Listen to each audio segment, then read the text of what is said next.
under the vastness of the open sea, where the sun's reach fades into a dim blue haze. The world below begins. It does not announce itself. There are no welcome signs, no carved doorways, no footsteps leading in, only stillness. An endless stretch of water curls and folds above unseen valleys, cliffs, and plains. The deeper one drifts, the more the sound disappears. The ocean doesn't hum. It doesn't murmur. It swallows noise, thought, even time. Down here, silence is a rule, not an absence of sound, but a presence of quiet, thick and heavy like velvet. This silence has drawn the curious for centuries. Sailors, divers, scientists, dreamers. And yet, for all their questions, the ocean has kept its answers close. It is not a space made for clarity. Light fades quickly. Pressure builds. And below in the darkness, the outlines of something ancient sometimes begin to emerge. Massive stones shaped like stairs. Long rows of submerged walls. Geometric patterns etched into the seabed. These are not easily dismissed as nature's random design. They echo something deliberate, something architectural, something left behind. The ocean, with all its uncharted depths and crushing weight, is not just a vast container of water. It is a graveyard of memory. Across millennia, coastlines have shifted. Cities have fallen to floods. Civilizations' entire cultures have been swallowed by tsunamis, erosion, or the slow, inevitable rise of the tides. What was once a thriving plaza or temple floor may now lie scattered in silt, waiting, still shaped, still carved, but drowned in time. Some of these ruins are whispered about. Others have been scanned by sonar, mapped in pixels, debated by archaeologists, and dismissed by skeptics. A few have become legends, places like Atlantis, Lemuria, or Kumari Kandam. Names tied to stories told again and again, myths perhaps, but myths with eerie echoes in sonar maps and diver reports. Are they all fantasy, or could the sea be hiding truths more complex than we've been willing to accept? What is clear is this: the ocean does not forget, it only hides. And so, we begin here not on land, but below it, not in the brightness of surface light, but in the calm drift of descent. The water presses close, softens the body, dulls the senses. There's no motion, just drifting. No orientation, just a sensation of sinking slowly. As you travel downward, the layers of the past rise upward to meet you. You pass clouds of silt disturbed by distant currents. Schools of fish scatter at your presence, uninterested. And in between the patches of bare seabed, shapes start to rise. Some are smooth, others are jagged. Some seem carved, others broken. The deeper you go, the clearer the question becomes. Not how, or even when, but why. Why are these shapes here? Why are they so deliberate? Why, in places with no known history of settlement, are there roads beneath the waves? There is a kind of reverence to descending into the unknown, like entering a cathedral built by time itself. Your breath echoes inside your mask. Each exhale bubbles upward toward a surface no longer visible. Down here, light is a visitor, not a resident. The only illumination comes from your gear, casting long shadows on stone that should not be here. And yet it is stack blocks, platforms with perfect angles, steps that rise, then vanish into sand, arches fractured by pressure, but still symmetrical, pillars leaning with the tilt of time. No markings, no inscriptions, just form, structure without identity. And that is perhaps the strangest part. These places do not announce themselves. They do not tell you what they were. A city? A monument? A temple? They offer only shape and silence. Some scientists say it's illusion, that nature has a way of mimicking intention, that underwater erosion, volcanic forces, or tectonic activity can make geometry appear. But even those voices carry a tremor when confronted with precision. Some of these structures are too aligned, too measured, too unlikely. And that is where the mystery begins. Because if they were built, who built them? And if they were abandoned, why? Were they part of civilization now lost to the ocean's depth? Or part of one never known to begin with? The questions float unanswered, but the silence below seems to suggest that they are worth asking. These next hours will take you across the globe, beneath coasts, inside lakes, under gulfs and seas, where sonar, diving expeditions, and ancient legends converge. You will see what's been discovered, what's been denied, and what remains unexplained. Not just stones underwater, but stories carved into silence. The ocean holds more than life. It holds memory. And memory, buried long enough, becomes myth. The dive has just begun. Beneath the waves, far from the noise of the world above, lies a graveyard unlike any other. A silent expanse where cities sleep in salt and stone. The ocean does not bury things quickly. It waits, pressing slowly against the edges of continents, tugging at coastlines, reshaping memory one tide at a time. What seems sudden in human terms, a flood, a quake, a disappearing shore, is part of a much older rhythm, one the planet has been dancing to for millions of years. Across history, cities have vanished beneath the sea, not always in catastrophe, but sometimes in silence. Buildings don't scream as they fall underwater. There are no witnesses when a road is swallowed by an encroaching tide. But the earth remembers. Its surface cracks, shudders, collapses, and lets go. What we think of as permanent, walls, streets, monuments, are only temporary arrangements of stone, vulnerable to the deep patience of nature. Many ancient coastlines were once home to flourishing civilizations. Over time, those shorelines shifted, sometimes slowly, with rising sea levels inching higher year after year. Other times violently, in the aftermath of an earthquake or tsunami that ripped through a city in a matter of minutes. The reasons vary. Tectonic plates grinding against each other, melting glaciers from warming climates, volcanic activity displacing entire islands. But the result is the same. The sea takes what it wants, and what's left is silence. Some cities sank gradually.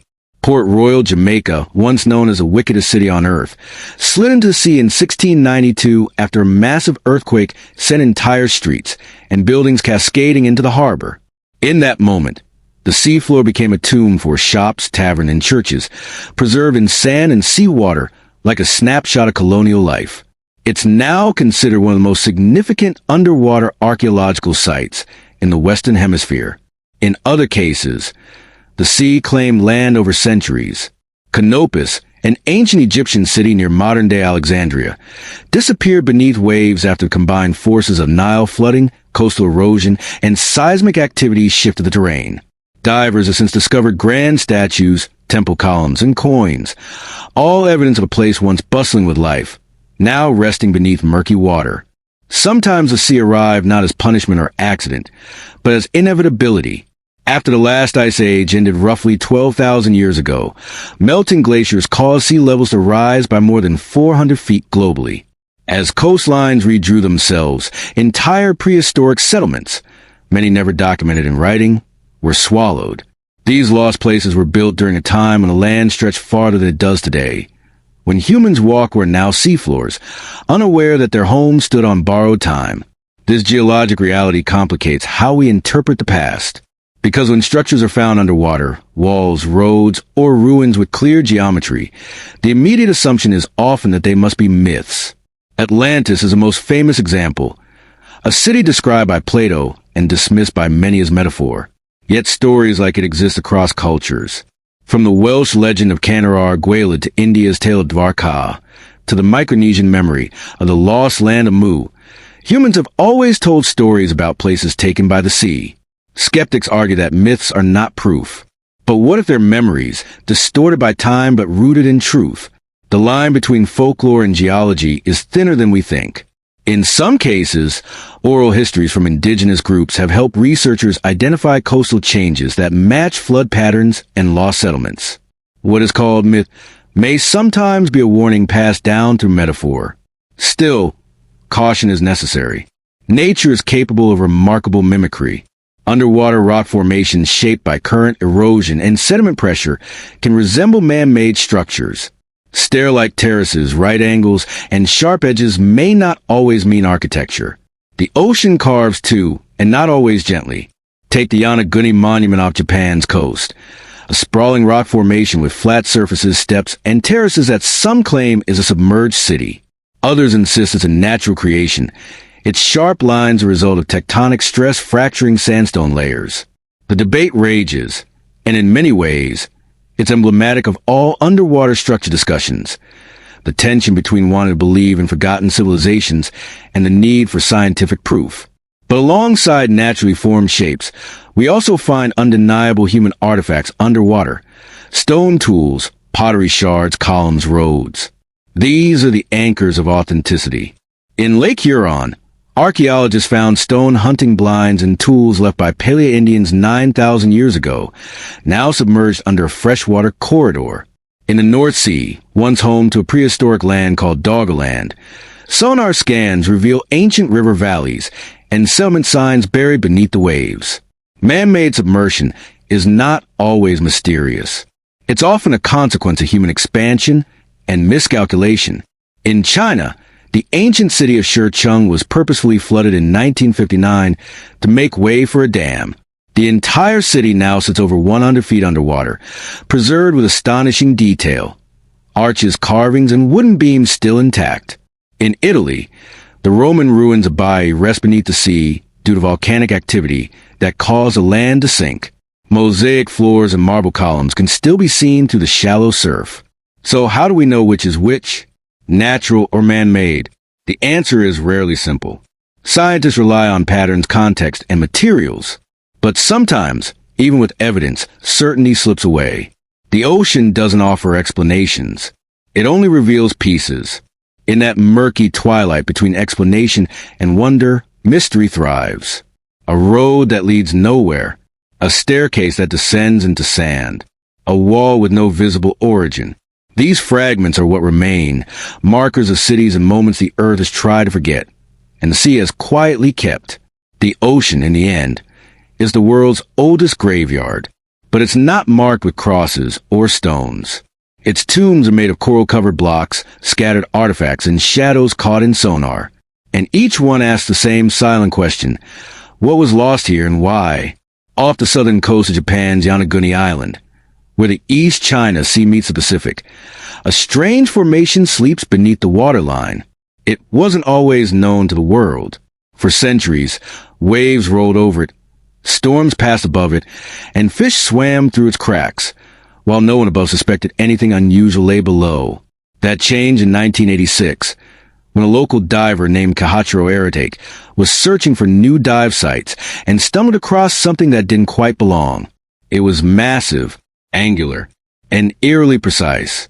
What he found would ignite one of the most persistent underwater debates in modern archaeology. At a depth of roughly 25 meters, the Yonaguni Monument spans more than 150 meters in length and stands up to 27 meters high. Its most striking feature is its structure: sharp-angled platforms, stair-like steps, vertical faces, and clean geometric lines. In a world shaped by currents, tides, and chaos, the Yonaguni Monument feels stubbornly symmetrical. Divers report the sensation of swimming past a forgotten temple or ziggurat. Some liken it to a sunken fortress. Others say it resembles a pyramid sliced by giant hands from a single block of stone. The central structure appears to have terraces that rise and fall in regular intervals, broad flat surfaces that mimic human construction, and edges that seem too precise to be the product of erosion. One section resembles a grand staircase. Another resembles a ceremonial platform. There are channels that look like drainage paths and corners that form sharp, near-perfect right angles. In some areas, there appear to be bas-relief carvings, although erosion and marine growth obscure much of the detail. Supporters of the man-made theory believe this is no ordinary rock formation. They argue the monument is a remnant of an ancient civilization, one that existed before recorded Japanese history, possibly dating back more than 10,000 years, when sea levels were lower and Yonaguni may have been part of a larger landmass.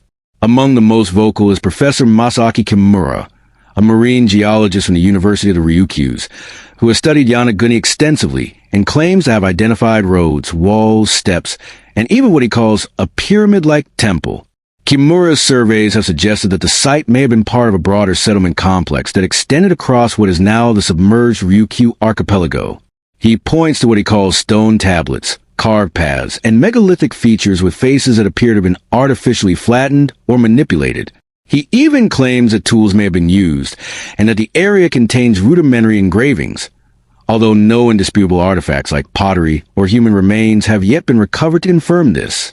On the other side of the debate, many geologists and marine biologists argue that the Yonaguni Monument is a natural formation created by a combination of tectonic activity and the island's unique sandstone composition. They note that sandstone, especially in seismic zones, fractures cleanly along horizontal and vertical lines. Over time, this natural jointing, combined with underwater currents, can produce features that appear engineered but are not. Paulina Zalitsky and her team have remained firm in their belief that what they found is extraordinary. Though peer-reviewed publications on the site remain scarce, they continue to suggest that further exploration is warranted. The Cuban government, initially supportive, has offered little public follow-up. And as with many such underwater discoveries, the combination of depth, technical difficulty, and lack of financial incentive has left the site in a limbo of scientific curiosity and popular mythology. For those who support the idea of a lost civilization, the Cuban underwater city stands as one of the most tantalizing cases, a modern discovery that seems to defy conventional timelines. If it is real, it suggests that human history may be deeper, more complex, and more fragmented than we've been taught. That there were builders, planners, and thinkers in an age long before the known cities of Mesopotamia, Egypt, or the Americas. But if it's not real, if the structures are simply tricks of the sea, misread data, or wishful thinking, it still speaks to something important. Our hunger to understand what lies beneath us. Our deep instinct to search the ocean not just for resources, but for meaning, for stories left unfinished. As it stands, the site remains unproven, neither fully dismissed nor fully embraced. The sonar images exist, the questions linger, and the debate continues. Is there a forgotten city beneath the waters of the Yucatan Channel? Or is it another chapter in the long history of the ocean's illusions? The sea, as always, offers no reply. Only the silent shapes remain. Just off the coast of North Bimini in the Bahamas, in shallow turquoise water that barely conceals what lies beneath, a strange line of stone stretches across the seafloor. Known as the Bimini Road, this underwater formation has intrigued divers, geologists, and mystery seekers since it was first widely documented in the 1960s. Measuring approximately 700 feet in length, the structure appears at first glance to be a paved road, a series of large rectangular and polygonal limestone blocks laid out in a curving but deliberate-looking path. From above, it seems like a causeway that once connected something to something else, now leading nowhere. The formation's proximity to shore, the symmetry of the blocks, and the sharpness of their angles have made it one of the most hotly debated underwater sites in the Atlantic. To the untrained eye, it resembles a man-made construction. Blocks the size of small cars aligned neatly, as if intentionally placed by human hands. Some sections appear to have multiple layers, while others form tight joints and right angles that feel too precise for nature to casually produce. Divers have reported what seem like tool marks, flat surfaces, and even signs of manipulation, though erosion and marine growth make certainty difficult. The Bimini Road would likely have remained a local curiosity, if not for the larger mythos surrounding it. For decades, believers in the lost city of Atlantis have pointed to the Bahamas, and Bimini specifically, as a potential remnant of the legendary Sunken civilization. Much of this fascination can be traced back to the writings of Edgar Cayce, the American mystic known as the Sleeping Prophet. Decades before the discovery of the Bimini Road, Cayce had prophesied that remnants of Atlantis would rise near Bimini in the late 1960s. When the road was found in 1968, it seemed to many like a fulfillment of that prediction.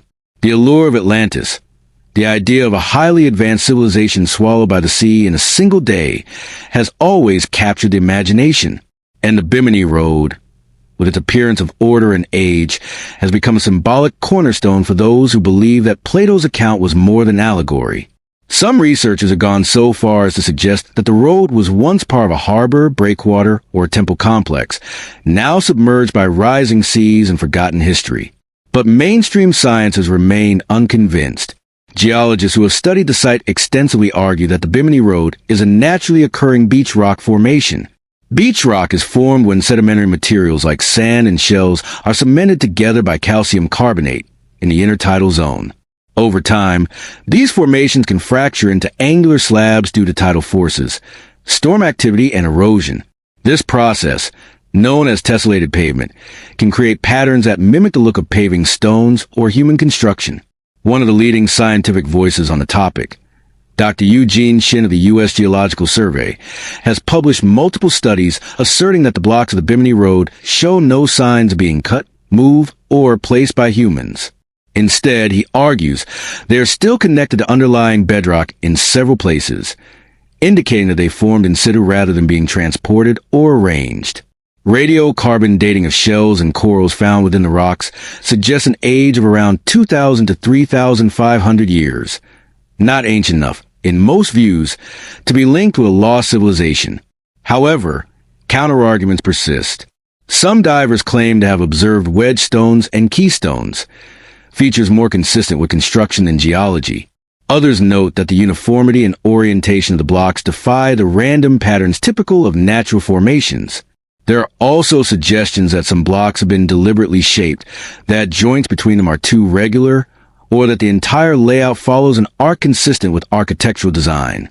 These observations have not been conclusively proven, but they fuel continued skepticism toward the beach rock explanation. Complicating matters further is a human tendency to see patterns where none exist. In the shimmering light of shallow tropical waters, even ordinary features can take on an uncanny clarity. The mind, hungry for stories, may fill in gaps with intention. What begins as curiosity becomes certainty. The Bimini Road, in this sense, is both a geological curiosity and a psychological mirror, a surface onto which we project ancient dreams. Whether natural or constructed, the formation has become a cultural landmark. Tour companies run snorkeling trips to it. Divers film their explorations. Conspiracy theorists, fringe historians, and cautious academics all weigh in from time to time, each seeing something different in the same row of stones.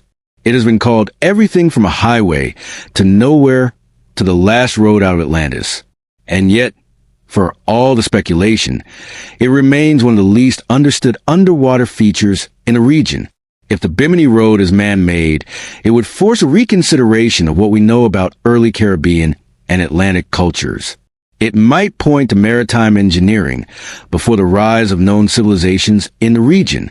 If it is natural, it remains a stunning example of how geology can imitate design and how nature can craft its own myths. No matter the answer, the road remains, quietly resting beneath warm Bahamian waters, half hidden by sand, algae, and the weight of possibility. It leads nowhere, and yet, in the minds of many, it leads to something more. Across the serene surfaces of lakes in Europe and parts of Asia, where the water moves gently and time seems to slow, strange structures sleep just beneath the shallows. At first glance, they might seem like scattered rocks, natural deposits left behind by glaciers or erosion. But look closer and something changes. The stones take shape. They align. Massive flat slabs sit atop upright supports, forming what appear to be primitive tables, shrines, or chambers. They are known as dolmens, megalithic structures that have stirred debate for centuries. But while most dolmens are found on dry land, some rest underwater, in lakes that weren't always there. These submerged dolmen-like structures raise persistent questions. Were they originally built on land and later overtaken by water? Or were they placed intentionally in lakes for ritual purposes? And perhaps most puzzling of all, were they built by human hands at all? Throughout Europe, dolmens are typically associated with Neolithic or early Bronze Age cultures. On land, they're often interpreted as burial chambers or ceremonial sites, places of reverence to the dead, aligned to celestial patterns or seasonal cycles. Their construction implies coordination, planning, and labor, suggesting a culture sophisticated enough to move multi-ton stones without metal tools. In lakes, however, the context shifts. Without grave goods, carvings, or clear cultural layers, interpreting these underwater structures becomes far more complex. Some of the most well-known submerged dolmens have been found in Switzerland, in lakes like Zurich Sea and Lake Neuchâtel. Here, archaeologists have identified clusters of stones that mimic the dolmen pattern. Large capstones balance atop vertical supports, forming small chambers that sit just beneath the waterline. These formations often rest on previously dry ground, now submerged due to rising water levels, damming, or long-term environmental shifts. Radiocarbon dating of nearby organic material has linked some of these structures to the Neolithic period, suggesting that the stones were placed before the lakes as we know them today existed.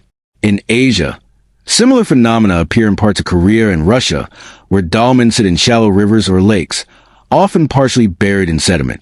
In these cases, as in Europe, the assumption is that these were once land-based structures, drowned by shifting geography over millennia. But not everyone agrees with this interpretation. One school of thought proposes that some of these dolmens were intentionally built in water or near water's edge as part of spiritual or ritual practices. In many ancient cultures, water represented the boundary between life and death, a liminal space where spirits cross from one world to another. If dolmens were indeed tombs or places of ancestral worship, then building them near or within water might have carried symbolic significance. Submersion, then, wouldn't be an accident of time, but an element of design. Yet, without inscriptions, bones, or clear cultural artifacts, this remains speculative. The ambiguity deepens when considering the physical arrangement of the stones. Some submerged dolmens appear too crude or haphazard to be deliberate. Their stones, while large, lack the balance or symmetry found in well-preserved land-based dolmens. This has led some geologists to suggest that certain underwater dolmens are not dolmens at all, but natural arrangements, boulders deposited by glaciers, fractured by freeze-thaw cycles, or rearranged by underwater currents over time. These natural processes, particularly in glaciated regions, are known to produce dolmen-like configurations. As glaciers move, they grind rock into slabs and deposit them in heaps. When these rocks fall just right, they can resemble structures, capstones supported by smaller stones, openings that look like chambers, lines that suggest planning. But nature, especially over long timelines, is capable of unexpected geometry. Still, the persistence of dolmen patterns across multiple submerged locations, across continents, climates, and cultures, makes the natural theory harder to settle on completely. If these were purely random formations, why do they recur with such similarity? Why do they match the designs of known megalithic structures on land? And why do they often appear in regions with a history of early human habitation? Some researchers argue that dolmens, whether underwater or not, are misunderstood in function. Instead of tombs, they could have been astronomical markers, community gathering points, or even dwellings. While it's unlikely that underwater dolmens were ever homes in a literal sense, they might have served as foundations for wooden structures now lost to decay. In some lakebed sites, wooden stakes and remnants of flooring have been found near stone platforms, suggesting a hybrid structure, part stone, part timber, meant to float or stand above water seasonally. This raises a possibility that some of these formations were part of stilt house villages, early lake dwellings built above fluctuating water levels. Over time, the organic materials would have rotted away, leaving only the stone bases behind. These remnants, exposed by erosion or rediscovered through sonar mapping, now resemble dolmens by coincidence. In this interpretation, the structures weren't ceremonial or funerary, but practical, supports for daily life, fishing platforms, or simple foundations. Without written records or preserved human remains, each interpretation rests on circumstantial evidence. Dive teams continue to investigate known sites, using underwater drones, core sampling, and photogrammetry to reconstruct how the stones might have arrived where they are. But like so many underwater mysteries, the answers are partial at best. Each discovery brings more questions than certainty. What's clear is that water has a way of both hiding and preserving. These stone formations, whether built by ancient hands or placed by ice and time, have become part of the landscape beneath the surface. They sit quietly under the waves, covered in algae and shadow, waiting. Some might be the ruins of sacred places. Others, the bones of early architecture. And still others, just clever illusions carved by nature's quiet hands. But no matter their origin, they hold the same effect on those who see them. A pause. A moment of stillness. A question unasked aloud. Who placed this here and why? Off the western coast of India, where the Arabian Sea laps against the modern city of Dwarka, lies one of the subcontinent's most enduring legends. In Hindu mythology, This region was once home to a majestic city built by Lord Krishna himself, Dvarka, a golden metropolis that shone with opulence and divine order. According to the ancient texts, it was a city of grand palaces, elaborate gateways, and sacred halls, built in a cosmic design. But after Krishna's departure from the world, the city was swallowed by the sea. The myth endured for millennia, passed down in the verses of the Mahabharata and the Puranas, woven into India's spiritual memory. For centuries, Dvarka was considered symbolic, an allegory for divine impermanence, not a literal place. But that perception began to shift in the late 20th century, when marine archaeologists started to survey the seabed off the coast of modern Dvarka. What they found stirred both excitement and controversy. Remnants of stone structures, walls, pillars, and what appear to be foundations laid out in grid-like patterns beneath the sea. The discoveries echoed the myth, an ancient city beneath the waves. The underwater features were found in the Gulf of Khambhat and near Betvarka, a small island off Gujarat. Using sonar scanning, divers mapped a submerged layout that suggested a degree of urban planning. Straight walls, right angles, possible streets or water channels, and regular arrangements of large stone blocks. In several cases, artifacts were retrieved, pottery shards, beads, and tools dated to several thousand years ago. Carbon dating of associated materials pointed to a period around 3000 to 1500 BC, roughly aligning with the mature phase of the Indus Valley civilization. For many Indian archaeologists, these findings were thrilling confirmation of oral history. The idea that Dvarka had a historical basis suddenly seemed plausible. Drive S. R. Rao, a respected archaeologist who led multiple underwater expeditions, became one of the strongest voices supporting the theory that this was the original Dvarka, a city that had once stood on land and had been gradually or suddenly lost to the sea. Rao's excavations near the modern shoreline uncovered walls, stone anchors, and other signs of maritime activity. He argued that these features, along with the submerged remains, indicated a bustling port city with a sophisticated harbor system. In his interpretation, ancient Dvarka was a real city, later mythologized in religious texts after its disappearance. But not all scholars agreed. Mainstream archaeologists and international researchers expressed skepticism over the interpretation of the underwater structures. Some questioned the dating methods, arguing that the carbon samples could be from unrelated deposits. Others pointed out that no inscriptions, large-scale monuments, or definitive evidence of habitation had been recovered underwater. Without these, they argued, it was risky to claim that the structures were part of a lost city, let alone one tied to a divine figure. Critics also challenged the clarity of the underwater formations. While sonar scans showed alignments, they warned that natural geological features can often resemble human-made patterns. Underwater rock formations, sedimentary layering, and tectonic shifts can mimic walls or grids, especially when viewed through low-resolution scanning equipment or in murky conditions. The debate soon moved beyond academic circles. In India, Dvarka is not just a historical question. It's a spiritual and cultural symbol. The idea that science had validated ancient scripture resonated deeply, particularly among those who saw it as a moment of cultural reclamation. For many, proving Dvarka's historicity wasn't just about archaeology. It was about reaffirming heritage and pushing back against narratives that had long dismissed indigenous history as myth. This cultural enthusiasm fueled further expeditions and public interest, but also created tension. International scholars raised concerns about bias, suggesting that political and religious motivations were influencing the interpretation of data. Some feared that evidence was being selectively framed to support nationalistic narratives.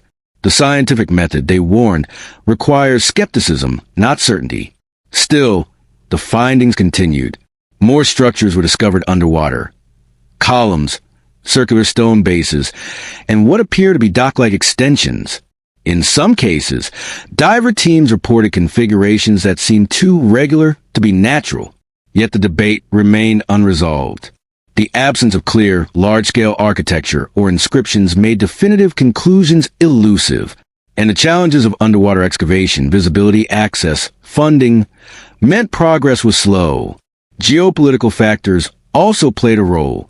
India's growing interest in asserting its ancient past, coupled with increased investment in archaeology, led to a surge in domestic scholarship. But some international archaeologists viewed these efforts as lacking peer review or transparency. Collaboration between Indian and global institutions was limited, and findings were often interpreted through different lenses: scientific, spiritual, cultural, or political. Despite the controversy, one fact remained undeniable. Something lay beneath the sea near Dvarka. Whether it was a remnant of a historical city, a ceremonial port, or simply geological formations interpreted through the lens of legend, the site had become a focal point for larger conversations. It challenged assumptions about how myth and history intersect, and about whose narratives get validated through science. For believers, the underwater structures confirm what the text had always said: that Dvarka was real, that Krishna's city had once stood proudly along the shore before being taken by the sea. For skeptics, the mystery remains unsolved, a case of compelling data, without definitive context. But both sides agree on one thing: the site deserves more exploration. With advancing underwater technology, better imaging, and more interdisciplinary collaboration, future expeditions may offer answers that are currently out of reach. Until then, the drowned ruins near Dvarka will continue to shimmer between truth and legend. Submerged in the sediment of time, they hold a mirror to the complexity of human memory. Part history, part mythology, part aspiration. A place where belief and science meet not in conflict, but in curiosity. And beneath the waves, the stones wait, silent, unmoving, holding secrets the sea has kept for thousands of years. High in the Andes, straddling the border between Bolivia and Peru, lies Lake Titicaca, a vast expanse of deep blue water perched at over 12,000 feet above sea level. It is the highest navigable lake in the world, and one of the most culturally sacred bodies of water in South America. For centuries, it has been central to the spiritual beliefs of the Aymara and Quechua peoples, who regard it as a birthplace of gods, myths, and civilization. According to Inca legend, it was from the depths of Lake Titicaca that the sun god Ini summoned the first humans, Manco Capac and Mama Oclo, to establish order and build an empire. These myths are deeply embedded in local identity. But in recent decades, they've been met with something more tangible: evidence of ancient ruins resting beneath the lake's shimmering surface. In the early 2000s, a Bolivian archaeological team, supported by international divers and sonar specialists, discovered submerged structures in the lake's southern basin. The findings included stone platforms, long walls, terraced pathways, and even what appeared to be a temple complex, possibly dating back over 1,000 years, to a time before the rise of the Inca Empire. One of the most striking discoveries was a long, straight, road-like formation running beneath the water, flanked by carefully placed stones and aligned with what may have once been ceremonial platforms. Divers also reported carved blocks, retaining walls, and staircase-like features leading to nowhere, now claimed by silt and aquatic vegetation. Some stones bore holes, possibly for ropes or wooden posts, suggesting that the structures were once part of a larger, functional site. Nearby, ceramic shards and ancient offerings were recovered, including carved animal figures and gold artifacts consistent with Tiwanaku culture. Tiwanaku, the pre-Inca civilization that flourished in the Andean highlands from roughly 500 to 1000 CE, is often linked with Lake Titicaca. Their most famous architectural site, Tiwanaku, lies on the Bolivian shore not far from the lake. It's a place of immense stone structures, monoliths, and cosmological alignments. The presence of similar features under the lake suggests that the Tiwanaku people extended their ceremonial or settlement zones into what is now submerged territory, areas that may have once been dry ground before changing water levels overtook them. The idea that parts of Lake Titicaca were once dry land is supported by geological studies, showing that the lake's waterline has fluctuated dramatically over the last several thousand years due to natural climatic shifts. Droughts and wet periods cause the lake to shrink and swell, exposing and reclaiming different areas of shoreline. During periods of low water, civilizations may have built near or along the edges, creating temples and roads that now lie beneath the surface. For the indigenous peoples of the region, these discoveries are less a surprise and more a validation. Stories have long circulated about a submerged city called Wanaku, said to rest at the bottom of the lake. Others speak of water gods who once walked the shores, building temples in honor of the sacred lake spirit. The discovery of underwater ruins lends weight to these oral histories, suggesting that they may be echoes of real places, remembered through the lens of myth and passed down across generations. Yet the challenges of confirming these ruins are immense. At over 12,000 feet, Lake Titicaca poses extreme conditions for underwater exploration. The air is thin, making physical exertion difficult for divers, while the cold, high-altitude water reduces dive time and complicates logistics. Visibility is often poor, with algae and sediment clouding the view. Equipment must be adapted for pressure and oxygen limitations, and each dive carries physical risks uncommon in lower-altitude environments. These difficulties have slowed excavation efforts. Much of what we know comes from brief exploratory dives, sonar imaging, and a handful of artifact recoveries. The structures themselves remain largely unexcavated, still covered in sediment and aquatic growth. Excavation at such depth and altitude requires specialized equipment and significant funding, both of which are limited in a region where historical research must often compete with modern economic needs. Scientific skepticism also lingers. Some researchers argue that the formations could be natural, products of tectonic activity, erosion, or landslides that have arranged rocks in ways that mimic construction. They caution against interpreting underwater alignments too quickly as architectural, especially without inscriptions, skeletal remains, or tool evidence. Others argue the artifacts found nearby may have been offerings thrown into the lake during religious ceremonies, not signs of permanent settlement. But local communities see the ruins differently. For them, the lake is alive with memory. The presence of platforms, walls, and artifacts beneath the water is not a puzzle. It's a confirmation of their ancestors' wisdom, and a sacred link to stories that never died. Pilgrimages to the lake continue. Ceremonies are still held in its honor, and divers who have visited the ruins often speak not just of discovery, but of reverence, a quiet recognition that this place is more than just a body of water. What makes Lake Titicaca's ruins so compelling is a combination of myth, geography, and mystery. It's not merely the possibility of a submerged city, but the way that discovery blurs a line between legend and history. Unlike many underwater sites that exist in far-off oceans or inaccessible depths, these ruins lie close to land, visible to those who live by them, and yet still out of reach. And so they remain, resting in silence beneath the surface, shaped by hands long gone in waves that never stop moving. The platforms, roads, and carved stones tell no clear story, but they hint at one.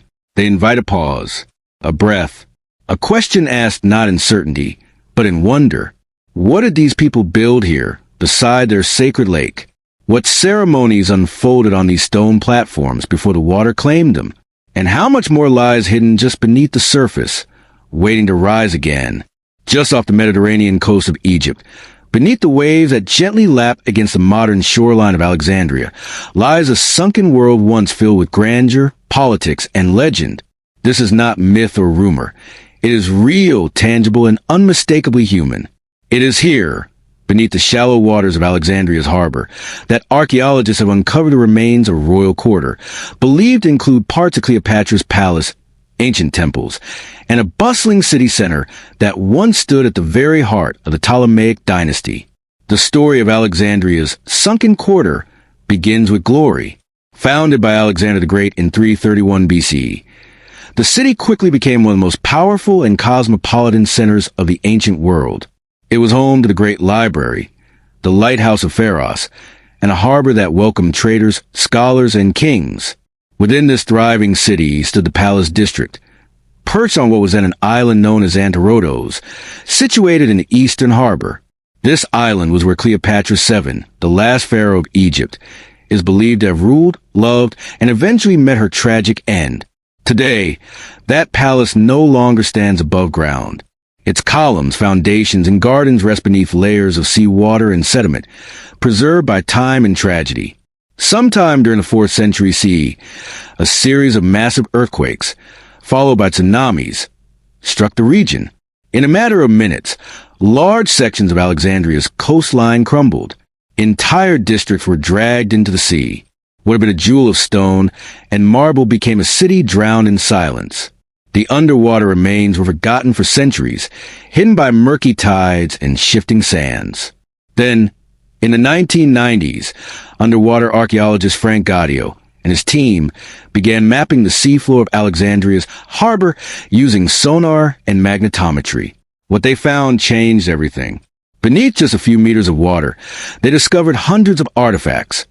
Columns toppled but intact, massive building blocks once used in temple walls, and statues of gods and pharaohs lying face up in the sand. Among the most striking discoveries were two colossal statues believed to represent Ptolemaic rulers, standing over 16 feet tall. Nearby lay a partially buried sphinx, Roman columns, and intricately carved stonework. Foundations of large buildings could still be traced across the seabed, forming the outlines of streets, rooms, and ceremonial courtyards. These were not scattered fragments, but the preserved framework of a lost urban center. Cleopatra's palace itself has not been definitively confirmed, but many researchers believe the structures uncovered on and around the submerged island of Antarctica likely include parts of her residence and associated temples. This was the seat of her rule, the site of her diplomatic meetings with Julius Caesar and later Mark Antony.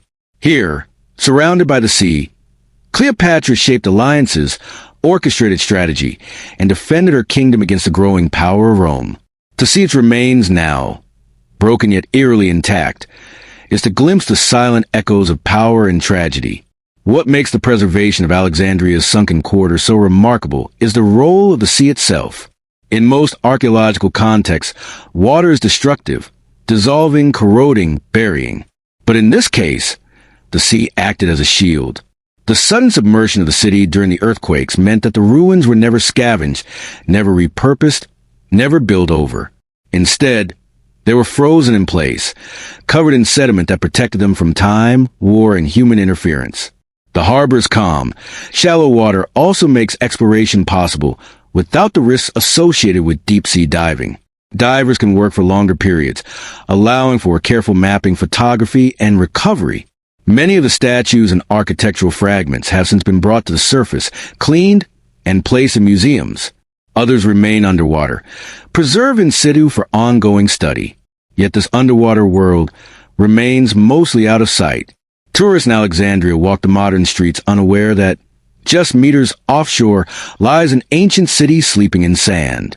Researchers continue to use advanced technology, 3D scanning, sub-bottom profiling, digital reconstruction, to visualize what the palace quarter may have looked like in its prime. Some even hope that the underwater ruins could become an open-air museum one day, allowing divers to swim through history as if wandering through a sunken gallery. But the site also poses challenges. Rising seas and coastal development continue to threaten the delicate balance of preservation. Pollution, poor activity, and environmental shifts risk disturbing the fragile ruins. There is also the political and financial complexity of maintaining underwater excavations in a busy harbor, in a city still recovering from periods of unrest and economic hardship. Still, what has already been uncovered offers a rare gift. A city from classical antiquity, not as ruins on a hill or shards in a desert, but as a preserved environment, complete with context, layout, and atmosphere. These ruins are not theoretical. They are real and reachable, and they serve as a reminder of how much the sea can both destroy and protect. The story of Alexandria's sunken quarter is not just about architecture. It's about history frozen in the moment of collapse. A city once alive with voices, commerce, and ceremony, now held in suspension beneath the waves. It's about Cleopatra not just as a legend, but as a real woman who walked across these stone floors, who sat in these palaces, and who watched the horizon from a shore that no longer exists. The sea has taken much from history, but here, in this harbor, it has also given something back, a glimpse of what was. A city of gods and queens, shaken by the earth and buried by the tide. And still it waits, quiet, dignified, undisturbed, a palace beneath the sea. In June of 2011, a Swedish diving team known as Ocean X was scanning the floor of the northern Baltic Sea in search of shipwrecks. Using side-scan sonar equipment, they picked up a strange signal, an image unlike anything they had seen before. It was circular, symmetrical, and large, roughly 300 feet wide, with what appear to be sharp edges, a flattened top, and distinct geometric features. In a world of scattered wreckage and irregular terrain, this formation stood out like a coin on a crumpled bedsheet. The image quickly ignited speculation, and the site became known as the Baltic Sea anomaly. The initial sonar image showed what looked like a disc-shaped object resting on the seabed, with a long, slightly curved track behind it. As the object had skidded to a stop, the resemblance to a crashed spacecraft was too obvious to ignore, and headlines around the world dubbed it a possible underwater UFO. The object's unusual symmetry, combined with the fact that it was located at a depth of about 300 feet, added to the mystery. Amateur theorists, UFO enthusiasts, and alternative researchers seize on the idea that this might be physical evidence of extraterrestrial activity, or at the very least, a technology or structure not yet understood. Ocean X, led by treasure hunters Peter Lindbergh and Dennis Asperg, fueled curiosity with dramatic claims. They reported that when their equipment approached the object, it malfunctioned. Dive cameras cut out. Communications became distorted. Even their satellite phones reportedly stopped working directly above the site. These anecdotes suggested the anomaly might be emitting electromagnetic interference, further enhancing its reputation as something extraordinary. However, as interest grew, so did skepticism. Geologists and marine scientists began analyzing the available sonar images and offering alternative explanations. Many concluded that the formation was likely a glacial deposit, a product of Ice Age activity, where retreating glaciers pushed and sculpted the seabed, leaving behind oddly shaped rock formations. The circular appearance, they argued, could be an illusion caused by low-resolution sonar imaging combined with human tendency to perceive familiar patterns in abstract visuals, a phenomenon known as pareidolia. One proposed explanation suggested that the anomaly could be a drumlin or an esker, types of elongated, mound-like features formed by glacial movement. Others posited that it was a pile of rocks and sediment shaped by the grinding pressure of ice sheets thousands of years ago. The track seen behind the object was interpreted as a natural trench, possibly created by glacial flow or erosion over time. From this perspective, the anomaly was a fascinating but entirely terrestrial feature. Despite these rational theories, interest in the anomaly has never fully faded. Ocean X made multiple dives to the site and released footage showing what appeared to be smooth stone surfaces, sharp angles, and even what looked like a staircase-like formation. They claimed that parts of the object seemed metallic, and that it lacked the expected biological growth for something so old and so deep. Yet no definitive samples were ever presented to the scientific community for peer review, and no independent expeditions have confirmed the claims. Some critics have accused the Ocean X team of sensationalism, noting that their background is in treasure hunting rather than science. They point out that the team's findings were often delivered through media interviews and documentaries rather than scientific journals. Without transparent data, high-resolution scans, or peer-reviewed analysis, the more extraordinary claims about the anomaly remain speculative at best. Still, the mystery endures in part because of what we still don't know. The Baltic Sea is notoriously difficult to explore. Its waters are cold, dark, and filled with layers of sediment that obscure visibility. Diving at those depths requires specialized equipment and substantial funding. Even sonar, which provides the most detailed underwater imaging available, has its limits, especially when scanning over rough terrain. As a result, the anomaly remains largely unexamined, sitting silently at the bottom of the sea, shielded by depth and doubt. For some, the mystery is not whether the anomaly is an alien craft or a glacial boulder. It's about why we are so drawn to these shapes in the first place. The Baltic Sea anomaly reflects something fundamental in human curiosity, our desire to find order in chaos, to discover patterns in randomness, and to assign meaning to the unknown. Whether it's a spacecraft in ancient ruin or a giant rock shaped by ice, we see what we hope to find. We project stories onto silence. The lack of definitive evidence leaves the anomaly in a kind of suspended status. It's neither proven nor debunked. No artifacts have been recovered. No origin has been confirmed. It is a circle on the ocean floor, strange, unresolved, and still open to interpretation. And in that space of not knowing, imagination thrives. Theories continue to emerge. Some suggest the anomaly is a sunken World War II structure, such as a bunker or turret.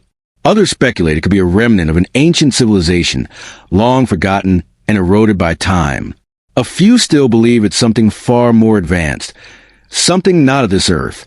Yet, With no new data, these theories remain as murky as the water surrounding the site. What the Baltic Sea anomaly teaches us is that the ocean is still full of questions. Even in relatively shallow and well-trafficked regions like the Baltic, the seafloor can surprise us. Objects appear where none should be. Shapes confuse the eye. And the truth, when it is uncovered, may not satisfy our imagination, but it will still matter.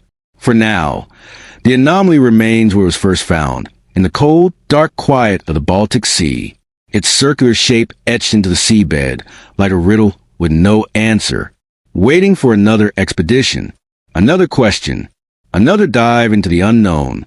Just off the coast of northern Israel, beneath the calm waters of the Mediterranean Sea, lies one of the oldest known submerged human settlements ever discovered.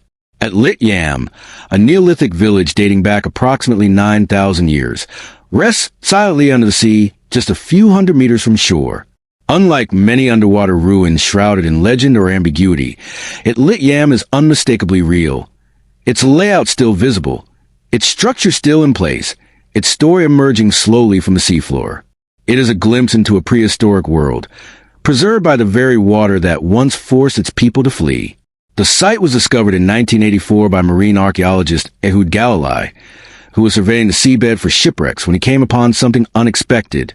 Straight lines, stone walls, and an ancient well. Further dives revealed more. Beneath just 8 to 12 meters of water lay the foundations of a lost village. Rectangular buildings, stone-paved floors, hearths, and even a communal area that included a carefully constructed stone circle. The entire settlement appeared organized and deliberate, reflecting a community that lived, worked, and worshipped in this space for generations. At the center of At Lit Yam lies perhaps its most striking feature, a semicircular arrangement of 7 massive stones, each weighing up to 600 kilograms.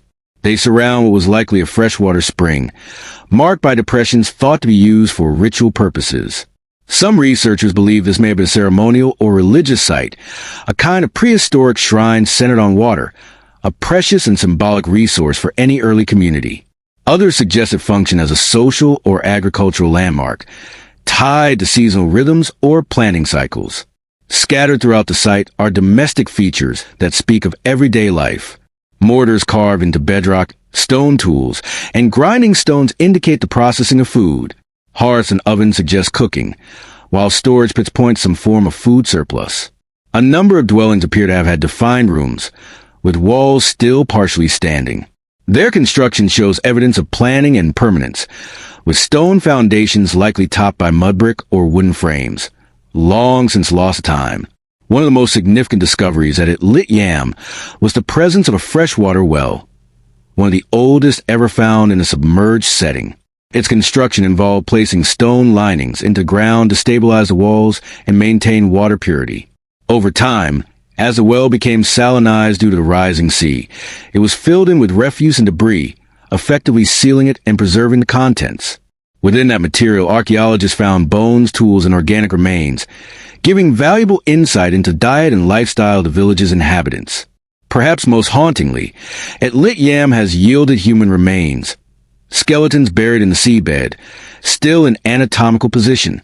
The most notable burial uncovered a woman and child interred together, suggesting family or social ties that were honored even in death. The presence of such graves implies a settled community, with rituals around death and the afterlife. DNA analysis and isotope studies on the bones have provided information on diet, health, and even early disease, including one of the oldest known cases of tuberculosis in a human. But as detailed and rich as the site is, it also tells a story of loss. At Lit Yam did not fall to war or disaster. It was overtaken by the sea. At the time it was inhabited, global sea levels were significantly lower due to the lingering effects of the last ice age. But around 7000 BCE, rising temperatures began melting glaciers at an accelerated pace, causing oceans to swell and coastlines to retreat. What had once been fertile land just above sea level was gradually inundated. The people of At Lit Yam likely watched their fields flood and their freshwater supplies become brackish. At some point, they had no choice but to leave.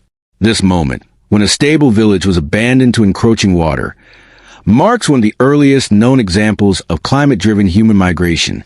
It shows that even in the Neolithic era, long before industrialization or fossil fuels, people were already grappling with environmental changes that reshaped their world.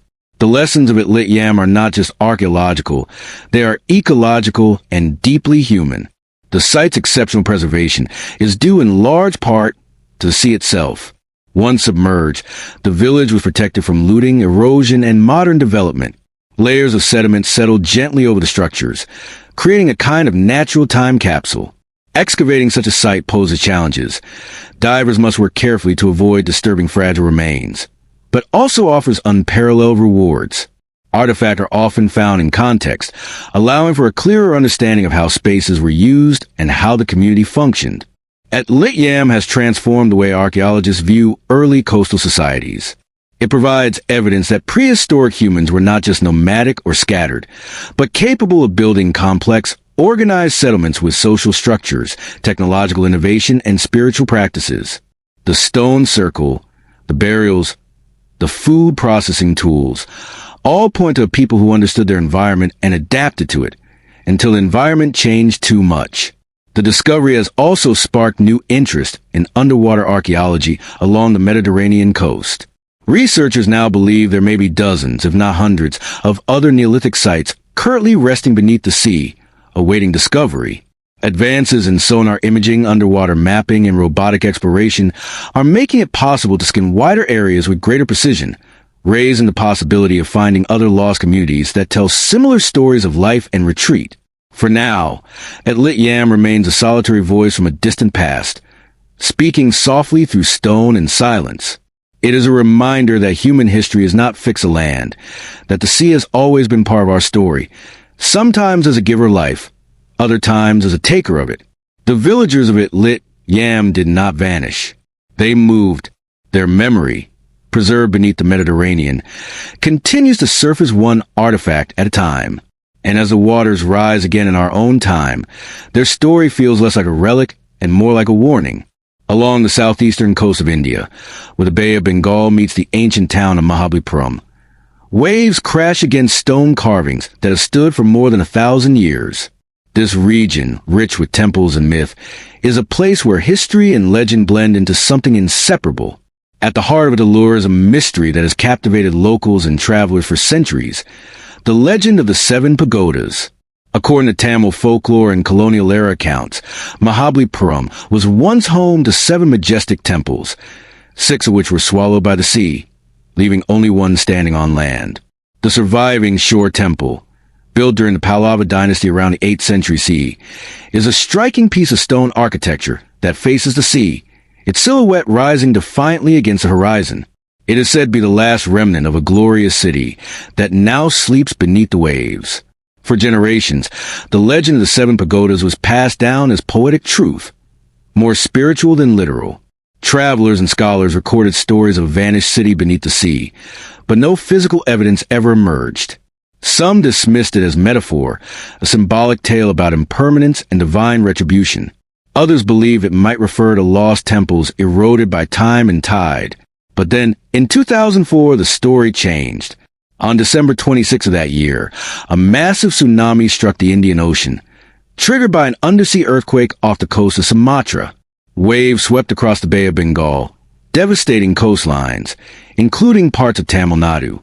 At Mahabalipuram, as the water receded before the tsunami's arrival, it revealed something astonishing: rows of large stones, masonry blocks, and submerged structures just offshore that had never been visible before. For a brief moment, the sea gave up a secret it had kept for centuries. In the aftermath of the tsunami, archaeologists and marine researchers from the Archaeological Survey of India and international teams launched underwater explorations. Divers discovered stone foundations, walls, steps, and carved blocks resting on the seabed just a few hundred meters from shore. Some of the structures appeared aligned with the shore temple, suggesting that they could have once been part of the same ceremonial complex. Among the discoveries was a large, lion-shaped sculpture, similar in style to those found on land. This kind of consistency in design pointed strongly to Pallava-era construction. The evidence seemed to support the idea that a significant structure, or multiple structures, had once stood where the sea now churned. The ancient legends suddenly appeared less like myth and more like distant memory passed down through generations. Historical records add further intrigue. Accounts from European explorers and traders in the 18th and 19th centuries often reference the 7 pagodas as visible markers along the coastline. Some claim they had seen more than one temple spire rising from the surf during particularly low tides. Marco Polo and other early travelers even noted the existence of a multi-temple complex along this stretch of the Indian coast. These scattered accounts, long dismissed as exaggeration or misunderstanding, began to find new relevance. Yet questions remain. Were there truly 7 temples? Were they all part of one architectural vision or separate shrines scattered along the coast? And if they existed, what caused their disappearance? Geological studies point to a combination of factors. Coastal erosion has long been a challenge in the region. The soft stone used in temple construction, combined with the relentless force of the sea, leads to gradual degradation. Over centuries, entire structures could have crumbled and been pulled under, especially in the absence of consistent maintenance after the fall of the Pallava dynasty. Additionally, tectonic activity in the region suggests that earthquakes and tidal surges may have contributed to sudden collapses or submergence events. The 2004 tsunami offered a dramatic demonstration of how quickly the sea can change the shape of a coastline. It also highlighted how much of history may lie just beneath the surface, hidden not by time alone but by geography. As underwater archaeology advances, more submerged ruins have been identified along India's coasts, raising the possibility that the 7 pagodas legend might be part of a broader story, one in which many coastal temples, not just in Mahabalipuram but throughout South Asia, were claimed by the sea. Despite growing evidence, some scholars urge caution. While the submerged structures near Mahabalipuram are real and significant, there is no definitive proof that there were exactly 7 temples or that they all disappeared simultaneously. The number 7 may hold symbolic significance rather than literal accuracy, a motif common in mythology. Still, the physical remains lend credibility to the core of the legend, that more temples once stood here and that some were lost to the ocean. For the people of Mahabalipuram, the legend is alive. It's etched into the identity of the town and reflected in local art, storytelling, and tradition. Pilgrims visit the shore temple not only to worship, but to gaze out at the waves and imagine the other temples beneath. Fishermen speak of strange shadows beneath the water, places where nets snag on unseen stone. Divers, historians, and dreamers all gather in this ancient port town, drawn by the same question: what else lies just out of reach? Today, marine archaeological efforts continue. Sonar mapping, underwater drones, and remote-operated vehicles are being used to study the submerged foundations with greater accuracy. Researchers hope to document and perhaps even preserve what remains beneath the sea. But the challenge is immense. Working underwater is slow, expensive, and often limited by visibility and currents. Much of what exists may remain inaccessible, hidden beneath layers of sand and silt. Yet the discovery of submerged structures off Mahabalipuram has already shifted the narrative. What was once a legend is now also an archaeological site. A story passed down for centuries is now supported by stone. And a coastline shaped by myth, faith, and erosion continues to whisper its secrets to those willing to listen. The sea took something from Mahabalipuram, but it left behind enough to remember. Beneath the still waters of Rock Lake in Wisconsin, a mystery has lingered for generations. A legend of stone structures rising from the lake bed, arranged in straight lines, forming what some have described as ancient pillars, platforms, or even pyramids. To casual visitors, the lake appears unremarkable, a peaceful, tree-lined body of water nestled in a quiet Midwestern town. But to those who have studied its depths, Rock Lake holds an enigma tied to local legend, indigenous memory, and a past that may be older than most realize. Stories of submerged structures in Rock Lake date back to the early 20th century. Around the 1930s, local residents began reporting sightings of geometric shapes beneath the surface, mostly during calm weather, when the sun pierced the water just right. Fishermen spoke of shadows beneath their boats, of canoes brushing against something solid and angular in the shallows. Divers who ventured into the lake described encountering rows of large stones, some stacked, some aligned in patterns too deliberate to be random. These accounts fueled rumors of an ancient site hidden below the murky surface. The most persistent claims center around two main formations, often called the pyramids or pillars of Rock Lake. According to some researchers and amateur historians, these formations are man-made, possibly built by pre-Columbian cultures that existed in North America long before European contact. Theorists link the structures to the nearby Aztalan archaeological site, a major middle Mississippian settlement just a few miles from the lake. Aztalan, with its ceremonial mounds, palisades, and evidence of complex society, is proof that advanced cultures thrived in this region 1,000 years ago. Some proponents believe that the builders of Aztalan may have constructed religious or astronomical monuments in the lake itself, possibly as part of ceremonial or calendrical systems. They suggest that the pillars could function like a water-bound Stonehenge, aligning with solstices or lunar cycles. Others claim that the lake was formed later, flooding structures that had once stood on dry land, much like what is believed to have happened at sites like Dvarka or at Lityam. But despite decades of speculation, scientific verification has remained minimal. The lake's visibility is poor, often clouded with algae and sediment, making underwater surveys difficult. A few diving expeditions have documented large stones, but without consistent, peer-reviewed studies, the findings remain inconclusive. The Wisconsin Historical Society has acknowledged reports of submerged features, but has yet to confirm them as definitively human-made. Sonar imaging has produced mixed results. Some scans show formations that resemble walls or platforms, while others reveal nothing out of the ordinary. Part of the challenge lies in the nature of the lake bed. Rock Lake is glacial in origin, and glacial movement is capable of producing oddly symmetrical formations. Ice sheets grinding across bedrock can leave behind patterns of boulders, ridges, and terraces that may appear artificial. Without excavation or definitive artifacts, it's difficult to distinguish deliberate construction from geological coincidence. Still, the mystery endures, kept alive by local lore and indigenous oral traditions. Among Native American communities in the region, stories have been passed down about ancient people who lived in harmony with the water, people who built mounds, monuments, and sacred spaces along rivers and lakes. While these stories often do not mention Rock Lake specifically, they speak to a broader cultural memory of creation, loss, and sacred landscapes. Some tribal elders have expressed caution about how these stories are interpreted. They remind researchers and the public that oral histories are not necessarily meant to be archaeological blueprints. These traditions often convey spiritual truths rather than literal ones. To reduce them to evidence for lost cities or advanced prehistoric engineering is to misunderstand their purpose.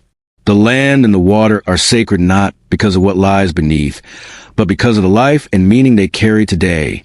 This tension between speculative archaeology and cultural respect has become part of the broader discussion around Rock Lake. Enthusiasts eager to confirm the presence of lost civilizations sometimes overlook the importance of working with indigenous communities, of asking permission before diving into stories that are not theirs to tell. Responsible exploration requires more than equipment. It requires humility. Despite the lack of scientific consensus, the legend of the Rock Lake Pillars continues to attract attention. Documentaries, books, and online forums explore the mystery in detail, often linking it to other tales of submerged ruins around the world.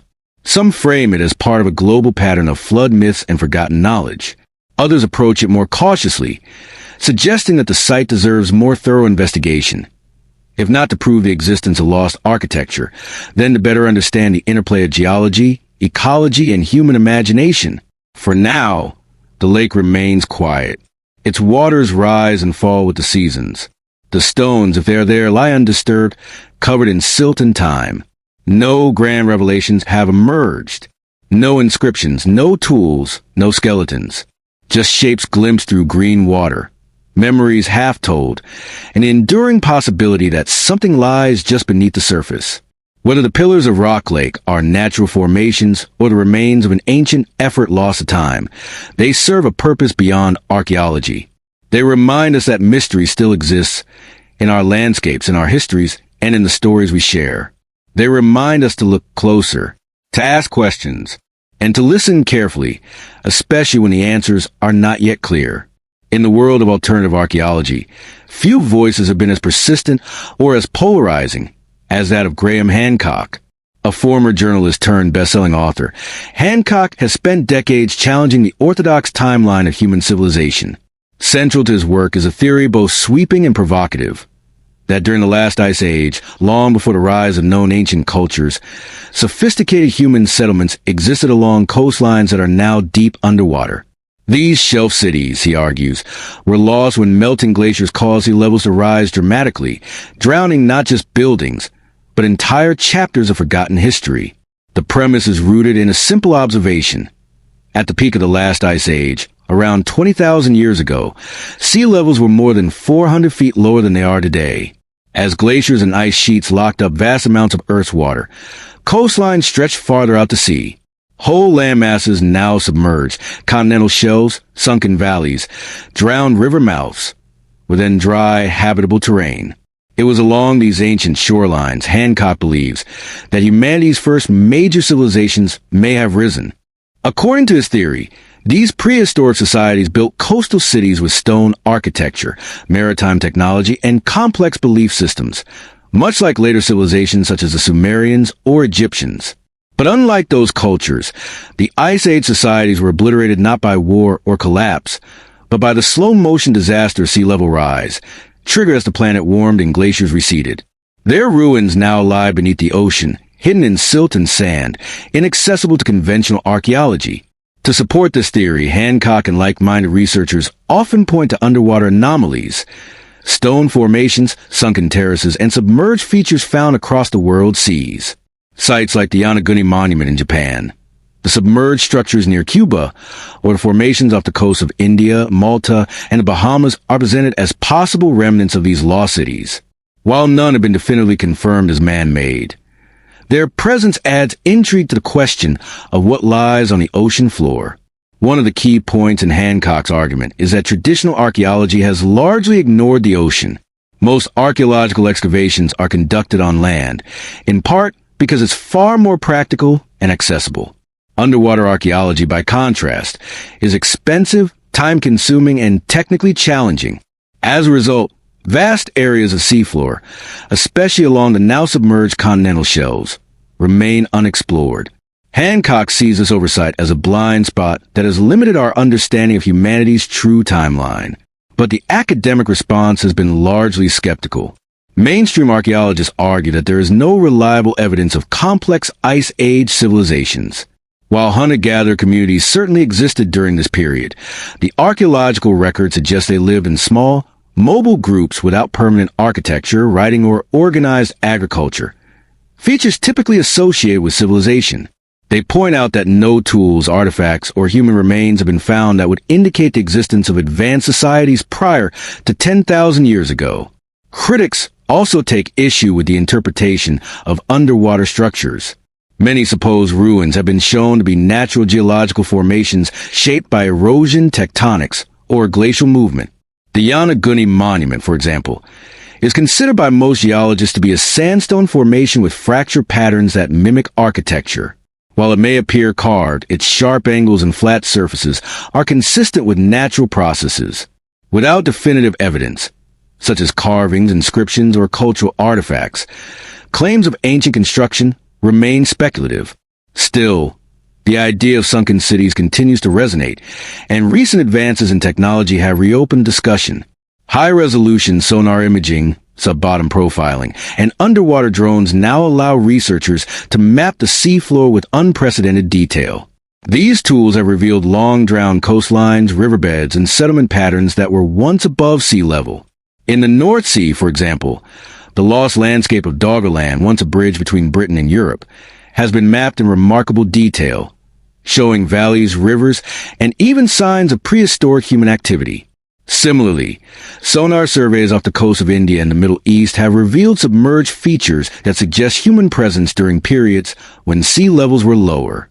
While these findings do not confirm the existence of Ice Age cities, they do support the idea that human populations lived, and perhaps built, along ancient shorelines now underwater. Hancock's critics argue that while the data may be interesting, it doesn't support the leap to advanced civilization. They maintain that correlation is not causation, that sonar images are not the same as archaeological proof. They call for rigorous peer-reviewed research, stratified excavation, and physical artifacts before rewriting history. But Hancock's supporters counter that waiting for absolute certainty often means ignoring what's already in plain sight. At its core, the Ice Age shelf city theory is less about a specific site and more about a paradigm shift. It challenges the notion that civilization began in Mesopotamia or Egypt around 5,000 years ago. It asks whether human culture might be far older and more cyclical, rising and falling not once, but many times over long stretches of time. It suggests that sea level rise may have erased the earliest chapters of our story, leaving us with only fragments on land and mysteries in the deep. Whether or not Hancock's theories prove correct, they have played a role in broadening public interest in underwater archaeology. They remind us that the ocean is not just a boundary, but a vast archive, one that may hold answers to questions we've only begun to ask. And as technology continues to evolve, the ability to explore submerged landscapes may shift these ideas from speculation to discovery. For now, the theory of Ice Age shelf cities remains unproven, caught between imagination and science, between sonar maps and stone tools. But like all enduring mysteries, it holds power not because it is solved, but because it invites us to wonder. What if we forgot more than we've remembered? What if the stories of our origins lie not beneath the sand, but beneath the sea, just off the southwestern coast of Sicily, in the narrow waters between the island and the small volcanic outpost of Pantelleria? Divers and sonar teams have reported something strange beneath the surface. Hidden in the shallow seafloor, surrounded by currents that have flowed for millennia, lie what some describe as long, geometric stone walls, structures that appear too deliberate, too angular, to be the product of chance. Stretching in lines and right angles, these formations have fueled theories of ancient causeways, sea routes, or even forgotten Mediterranean settlements. But as with so many underwater discoveries, what they actually are remains up for debate. The first widespread attention came in the early 2000s, when researchers mapping the seafloor between Sicily and Pantelleria with sonar imaging picked up signs of linear formations, some stretching for tens of meters. Divers later investigated and reported rows of large rectangular blocks, arranged with clear separations, as if once part a larger architectural feature. In a few locations, blocks were stacked, showing signs of what some interpreted as construction or at least intentional placement. The pattern seemed too regular to be dismissed outright. One of the most intriguing finds was a single massive stone, weighing an estimated 15 tons, discovered at a depth of about 130 feet. It appeared to have been hewn from volcanic rock and bore 3 perfectly drilled holes, each roughly 24 inches in diameter. The symmetry and smoothness of the holes immediately raised eyebrows. Natural erosion could not account for such precision, many argued. The object, nicknamed the Pantelleria stone, quickly became a symbol of the mystery, evidence, perhaps, of an ancient quarry, tool use, or submerged technology. Some researchers suggest these features could be remnants of a prehistoric construction site, or a kind of submerged causeway that once connected Sicily to nearby islands during periods of lower sea levels. During the last ice age, much of the Mediterranean coastline extended significantly farther than it does today. The shallow shelf between Sicily and Pantelleria may have been dry land, hosting settlements, workshops, or trade stations used by early seafaring cultures.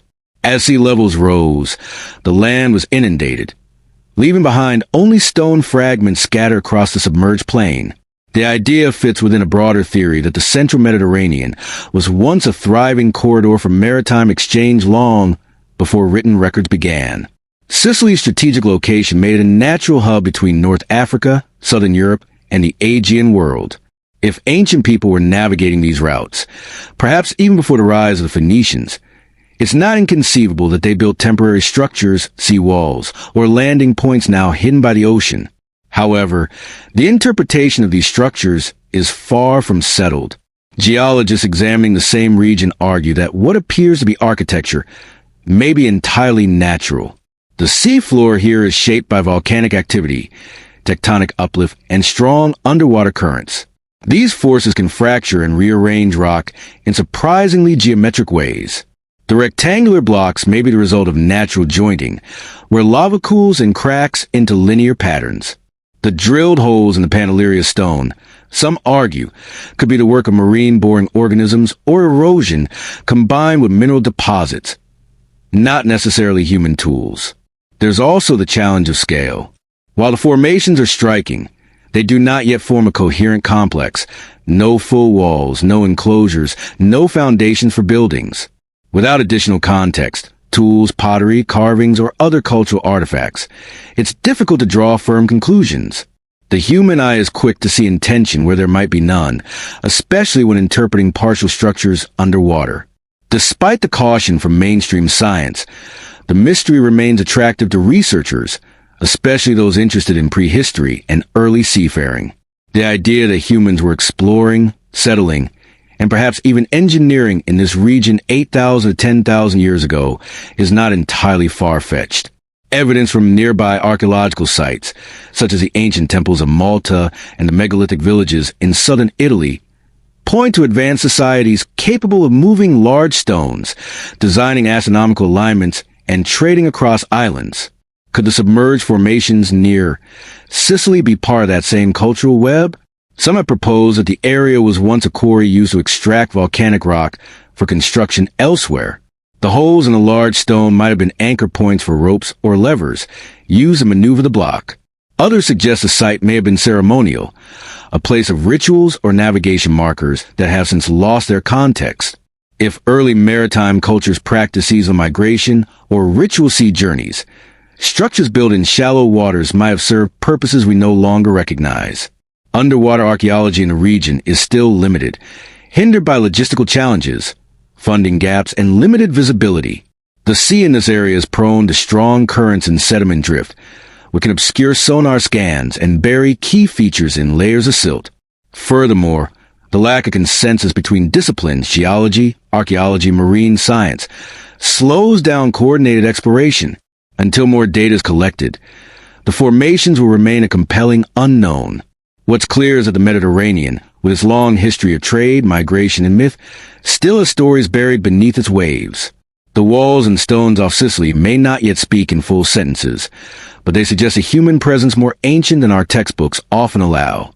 Whether they were part of the seafaring hub, a temporary quarry, or a quirk of geology mistaken for architecture, they remind us that the past is not always written on the land.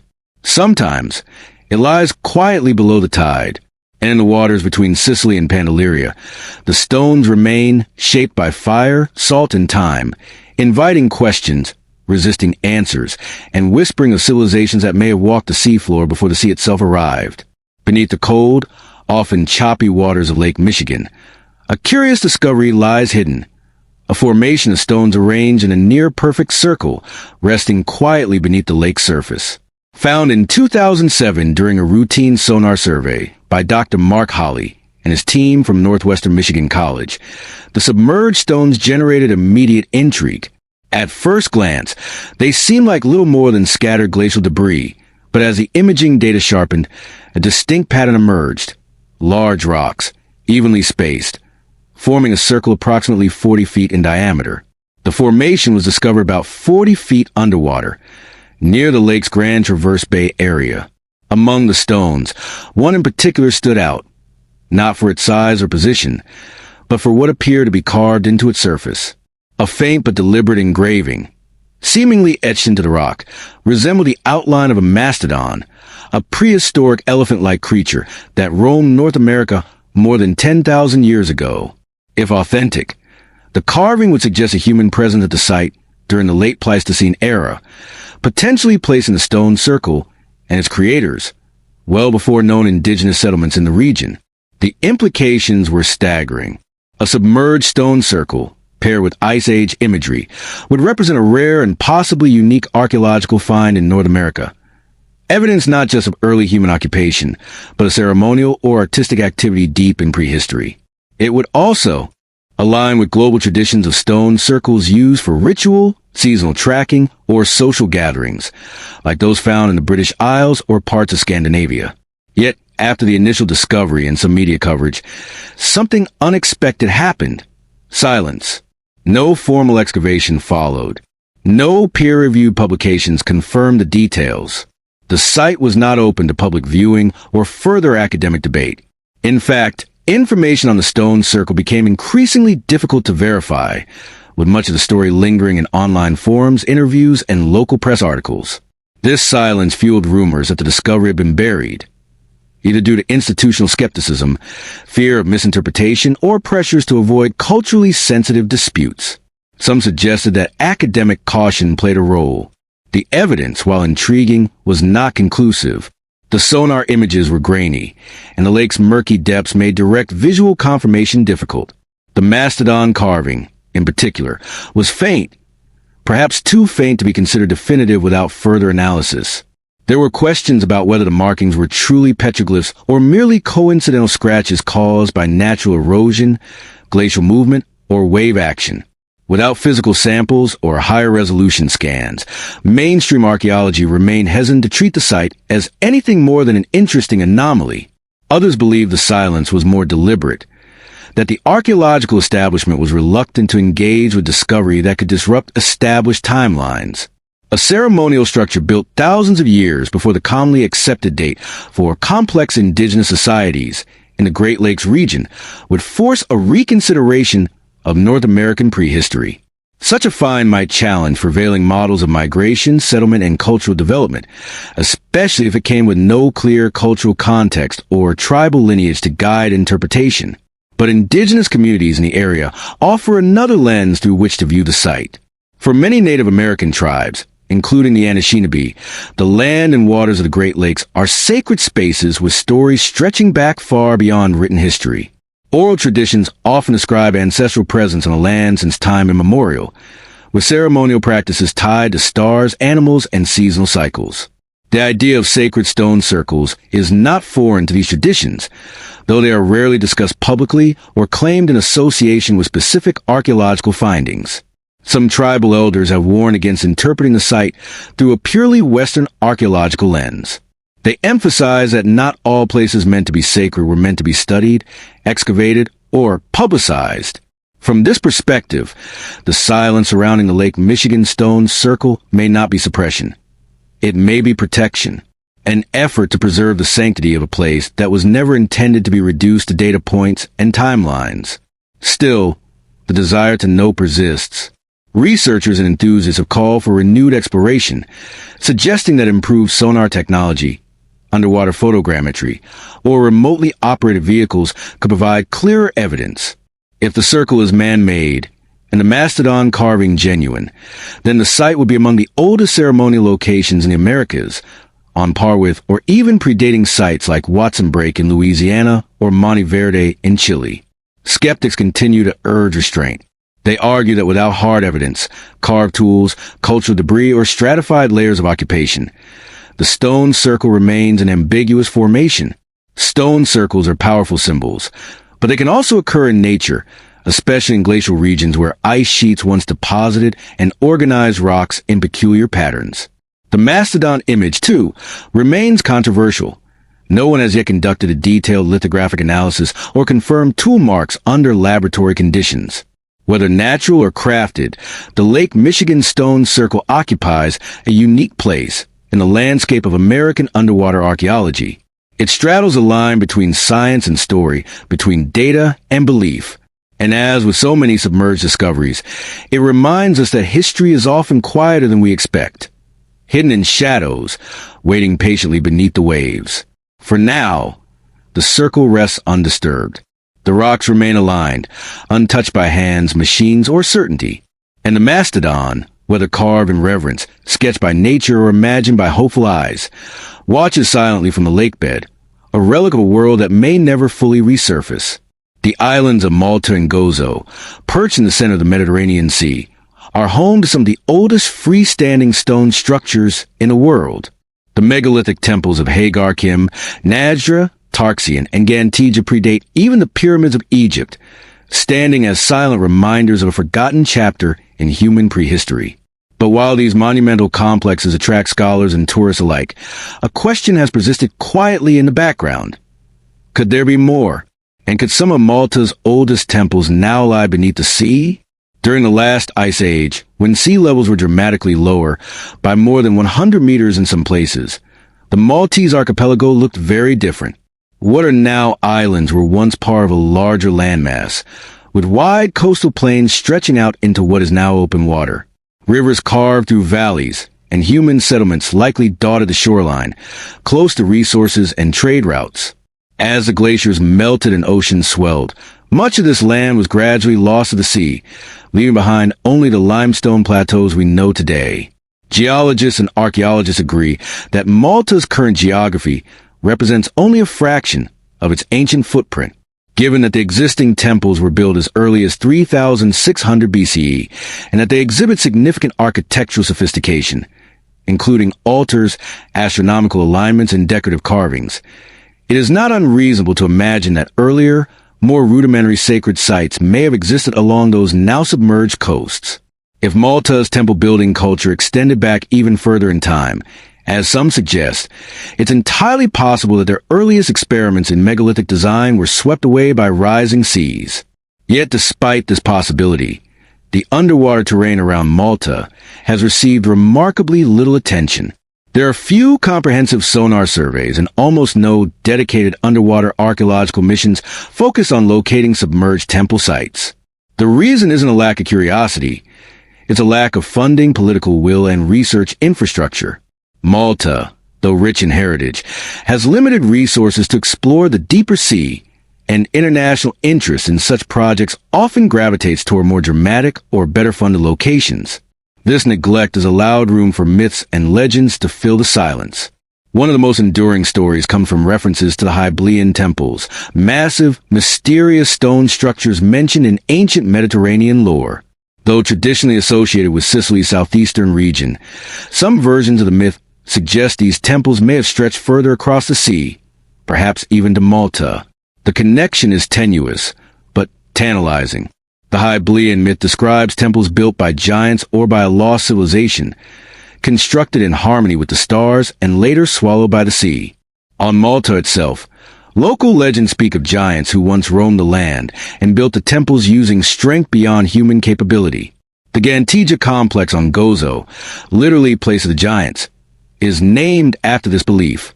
In these stories, the temples were not just places of worship, but sites of ancient power and cosmic significance. Some locals still claim that stones lie underwater, just beyond the reach of the shore, remnants of these mythic constructions. Divers have occasionally reported large, square-cut blocks submerged along parts of Malta's southern coastline, especially near Marsak's Lock and the Blue Grotto. These observations remain anecdotal. Without formal surveys or archaeological verification, they are difficult to assess. Some believe these could be fallen sections of collapsed cliff structures or remnants of ancient quarrying activities. Others suggest they may point to the existence of lost sites, now hidden beneath layers of marine sediment and seaweed. What is not in dispute is the sophistication of Malta's known temples. Built with massive limestone blocks weighing several tons, many of these structures were erected with precise orientations to solstices and celestial events. Their layout reflects advanced planning, ritual practice, and possibly even astronomical knowledge. The idea that such an accomplished society may have had predecessors, earlier temple builders whose work now lies submerged, feels more like a research imperative than speculation. Unfortunately, unlike regions such as the Aegean or Caribbean, where underwater archaeology enjoys broader institutional support, Malta's submerged history remains largely untouched. Legal, logistical, and financial barriers hinder progress. The cost of mapping even a small section of seafloor is high, and the rewards, though potentially profound, are uncertain. Government priorities lean toward preserving and promoting existing accessible heritage sites, where the return on investment is more immediate. There is also a cultural hesitation to stir up unprovable theories.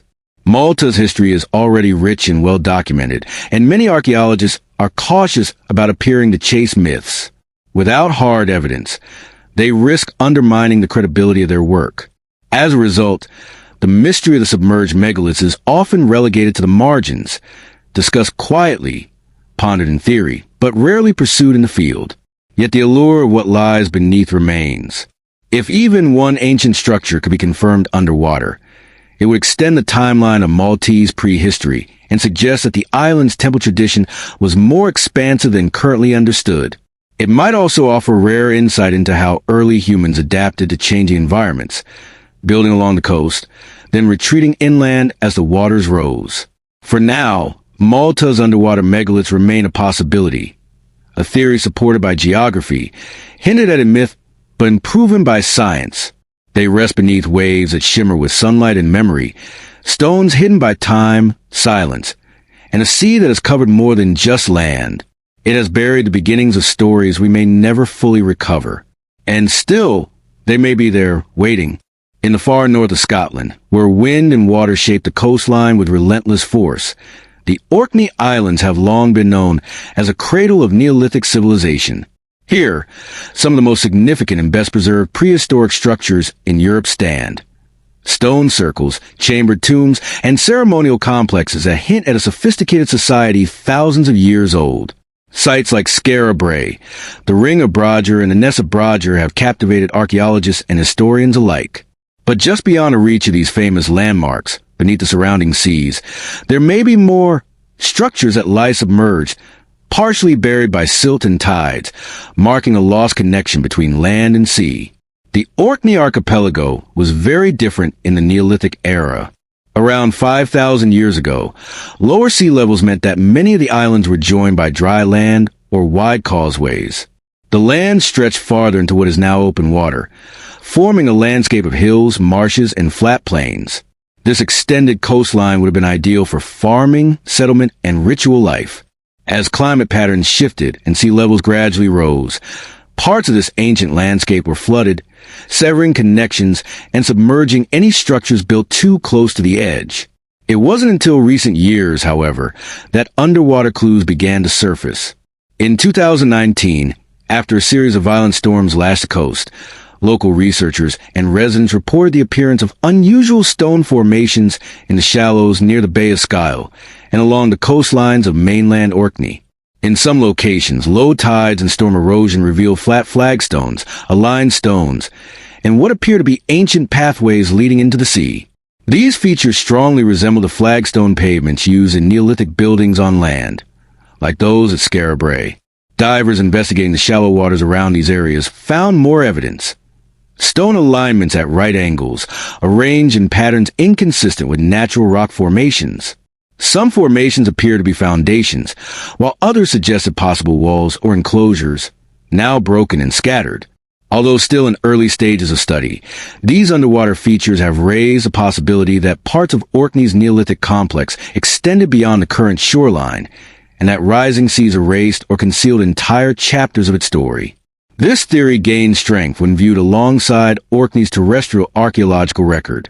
Sites like Skara Brae already demonstrate that Neolithic people built permanent stone dwellings with hearths, beds, drainage systems, and shared courtyards. The ceremonial complexes of the Ness of Brodger indicate a culture deeply attuned to ritual, cosmology, and seasonal cycles. The precision and planning behind these sites suggests a population with both the time and the social organization to engage in complex construction. If such a culture lived along the coast, it stands to reason that they would build similar structures near the ancient shoreline, perhaps small settlements, processing areas for fish or shellfish, or even sacred sites designed to face the sea. With the gradual rise of sea levels following the end of the last ice age, these low-lying areas would have been among the first lost. In this light, the underwater pavements and formations may not be isolated anomalies, but remnants of a broader network of coastal life now largely erased. Archaeologists studying Orkney have long theorized that its current landscape is a partial version of what once existed. Geological surveys have shown that the area experienced significant coastal change over the past several millennia. Wind, water, and erosion continuously reshape the fragile coastline, sometimes exposing and just as quickly recovering ancient material. In some places, turf collapses into the sea to reveal bones, tools, and pottery embedded in the soil. These accidental exposures are bittersweet. They confirm the richness of the hidden record, but they also remind us how much has been lost to the tide. Despite the potential, underwater archaeology in Orkney remains limited. Cold water, shifting sands, and poor visibility make it a challenging environment to explore. Funding is also a barrier. Most resources are directed toward terrestrial excavations, where results are more immediate and accessible. Yet interest in the submerged portions of Orkney is growing, especially as climate change and coastal erosion continue to expose fragile sites. Some researchers have suggested that future projects should include systematic underwater surveys around key Neolithic locations, mapping the nearshore seabed, using side-scan sonar and sub-bottom profiling to detect buried features. Such work could help reconstruct the full extent of Orkney's prehistoric environment and reveal how its people adapted to a changing world. It might also provide new insights into how early societies related to the sea, not just as a source of food, but as a spiritual and ceremonial space. Local oral traditions and folklore also hint at lost lands and sunken places. Stories of disappearing islands, drowned settlements, and ancient causeways persist across the Scottish Isles. While not literal in most cases, these tales often preserve kernels of truth, echoing the deep memory of environmental change. The idea that the sea once took something valuable, something sacred, is not new to the people of Orkney. It's embedded in their culture, their landscape, and perhaps their bones.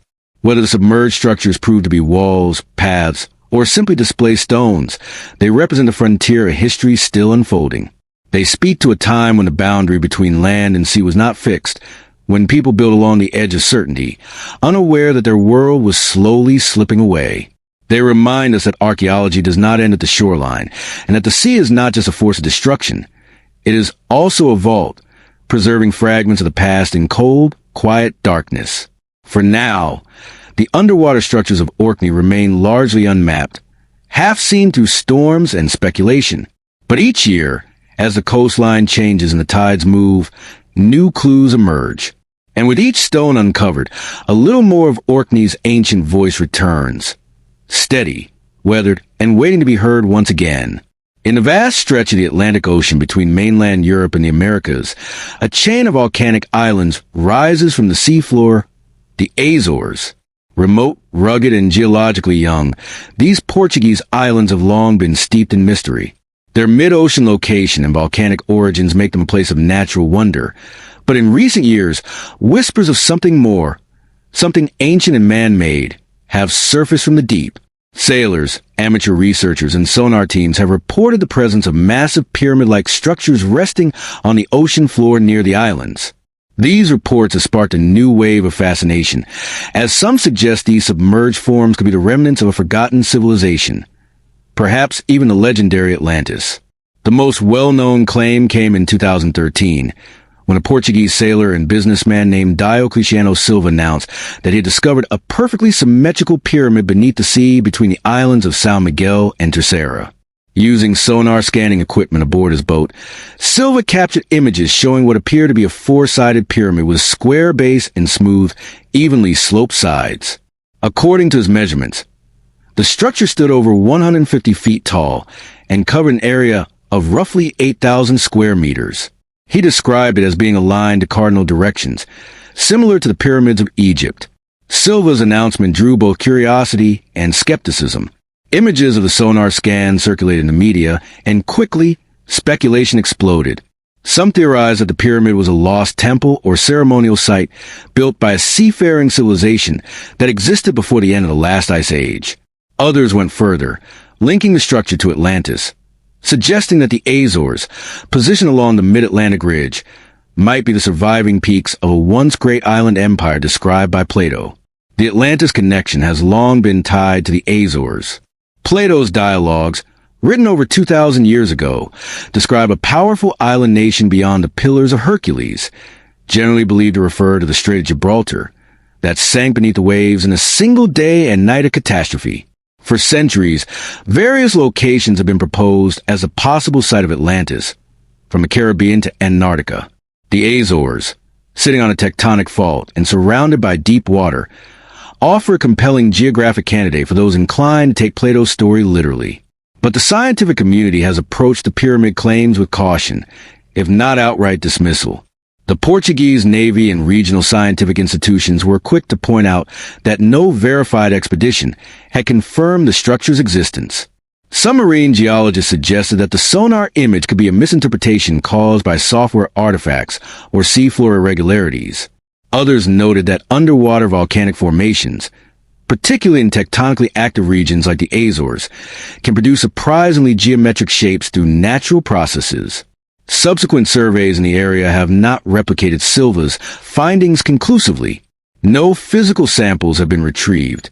No photographs from remotely operated vehicles or diving teams have emerged to provide clearer evidence.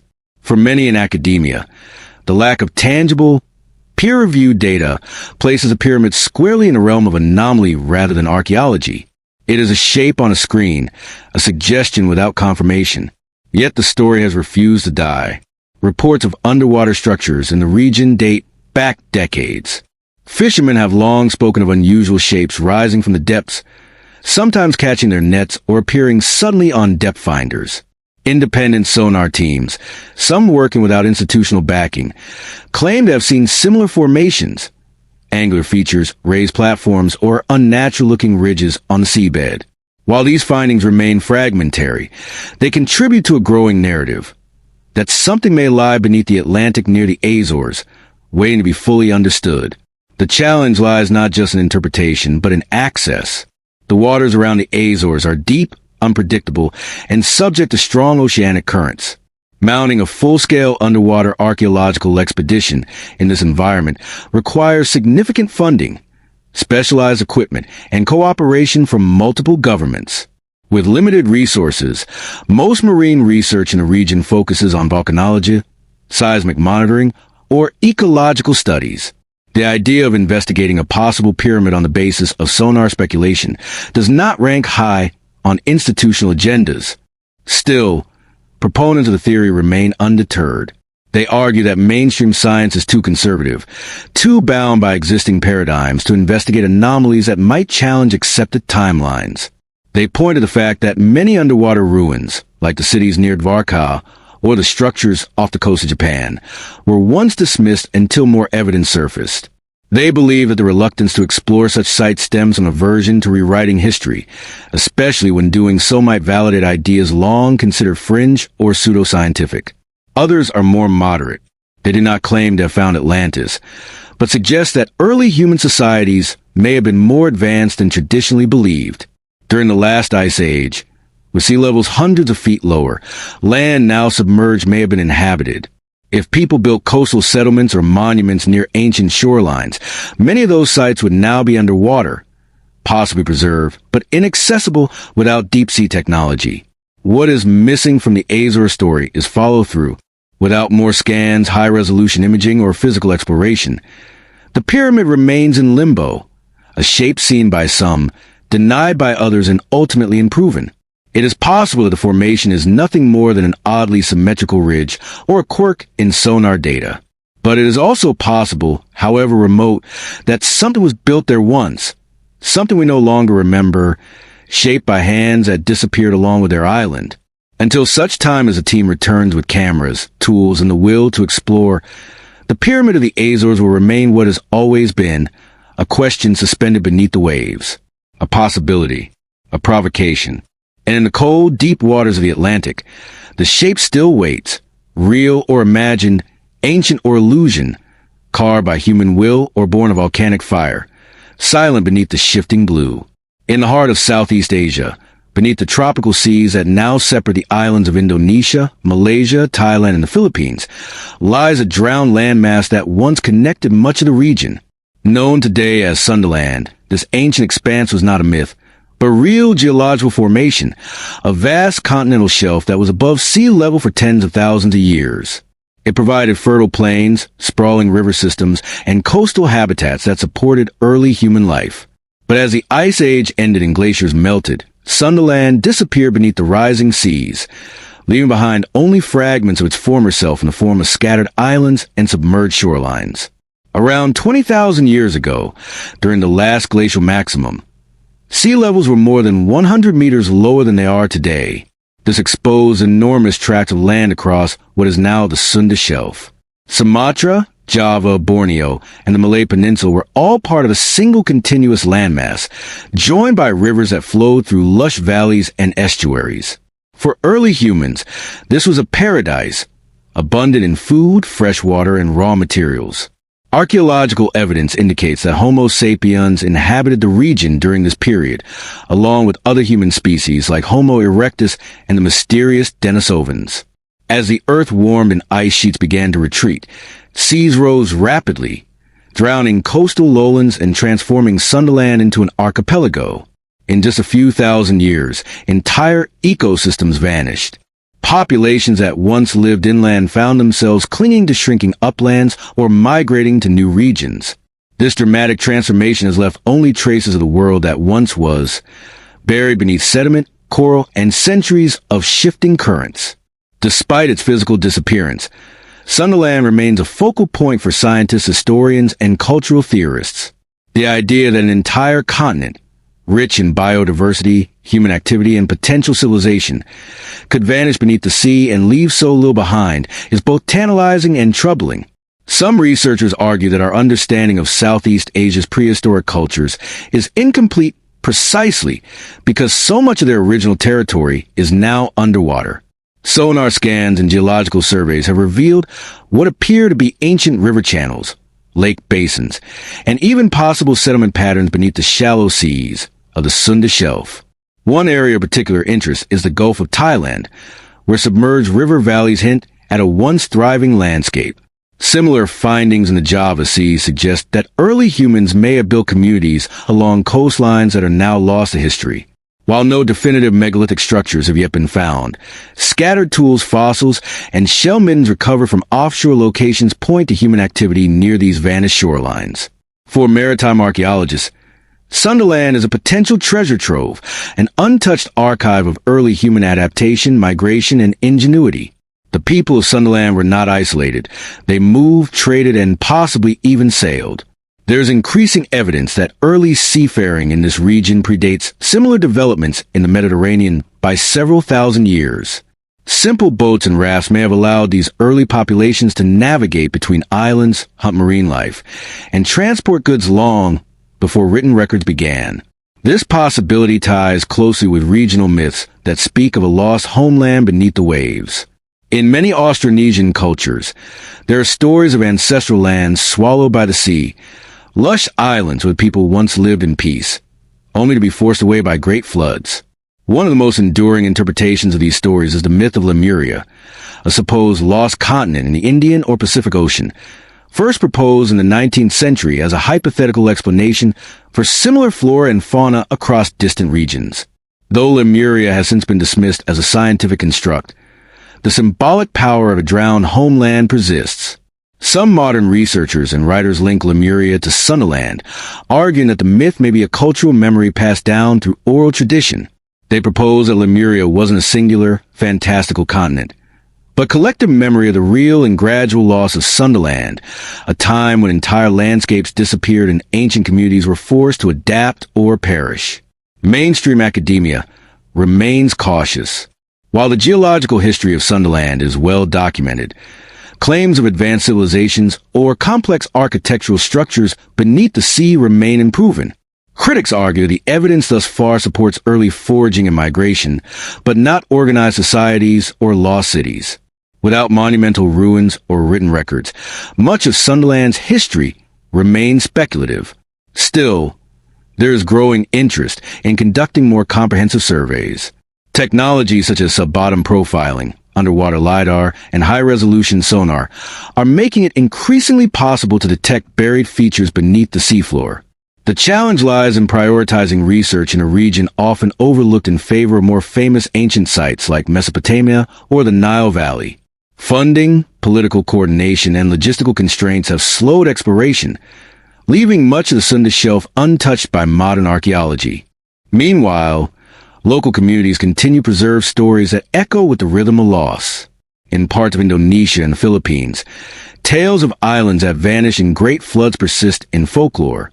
Rituals honoring drowned ancestors or sunken lands are still performed in some coastal villages. These cultural memories, shaped by centuries of migration and oral storytelling, may hold clues to a past that science has yet to fully uncover.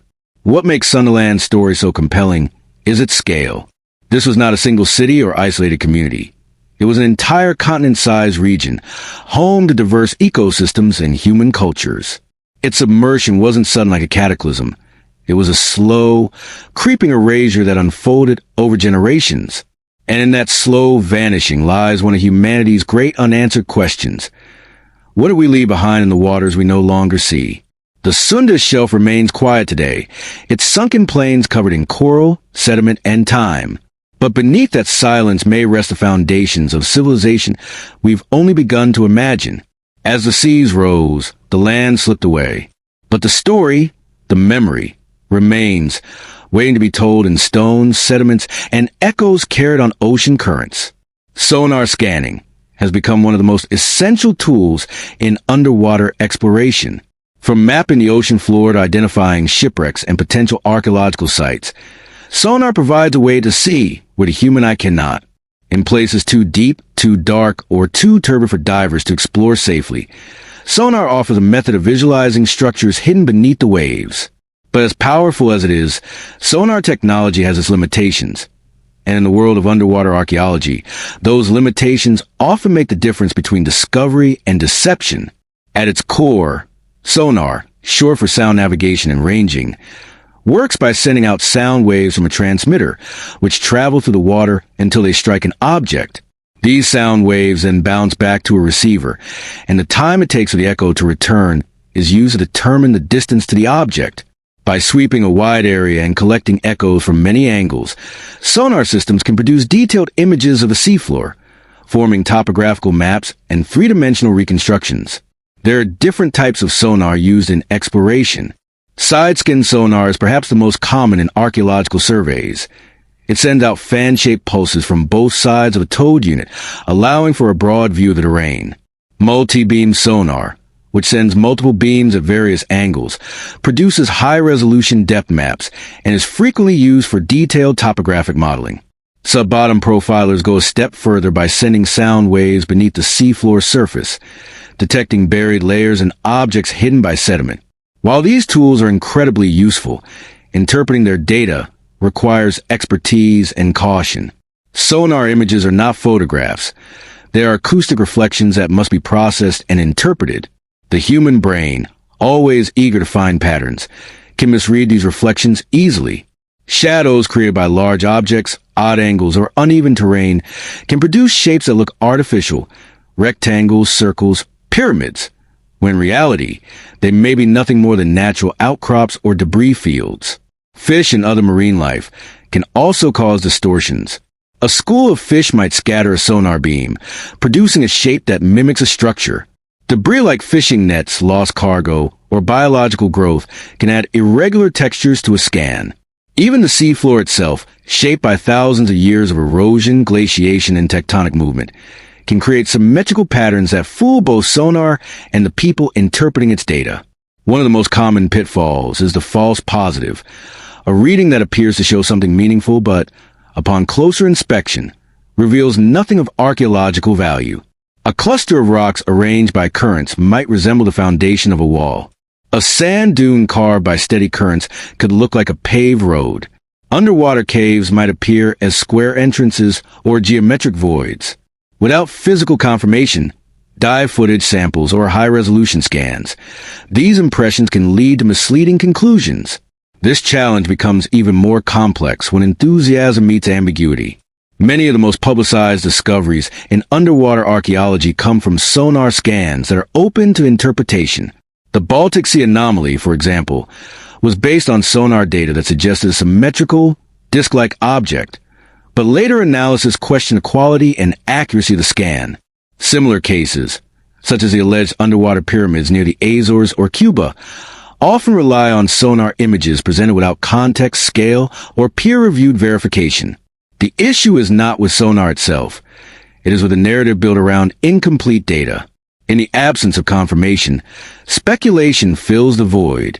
A blurry outline becomes a temple. A raised mound becomes a pyramid. These interpretations, while compelling, can distract from scientific rigor. They risk turning archaeology into a search for confirmation rather than discovery. The scientific process requires patience and skepticism. Sonar data is just the first step in a long chain of analysis.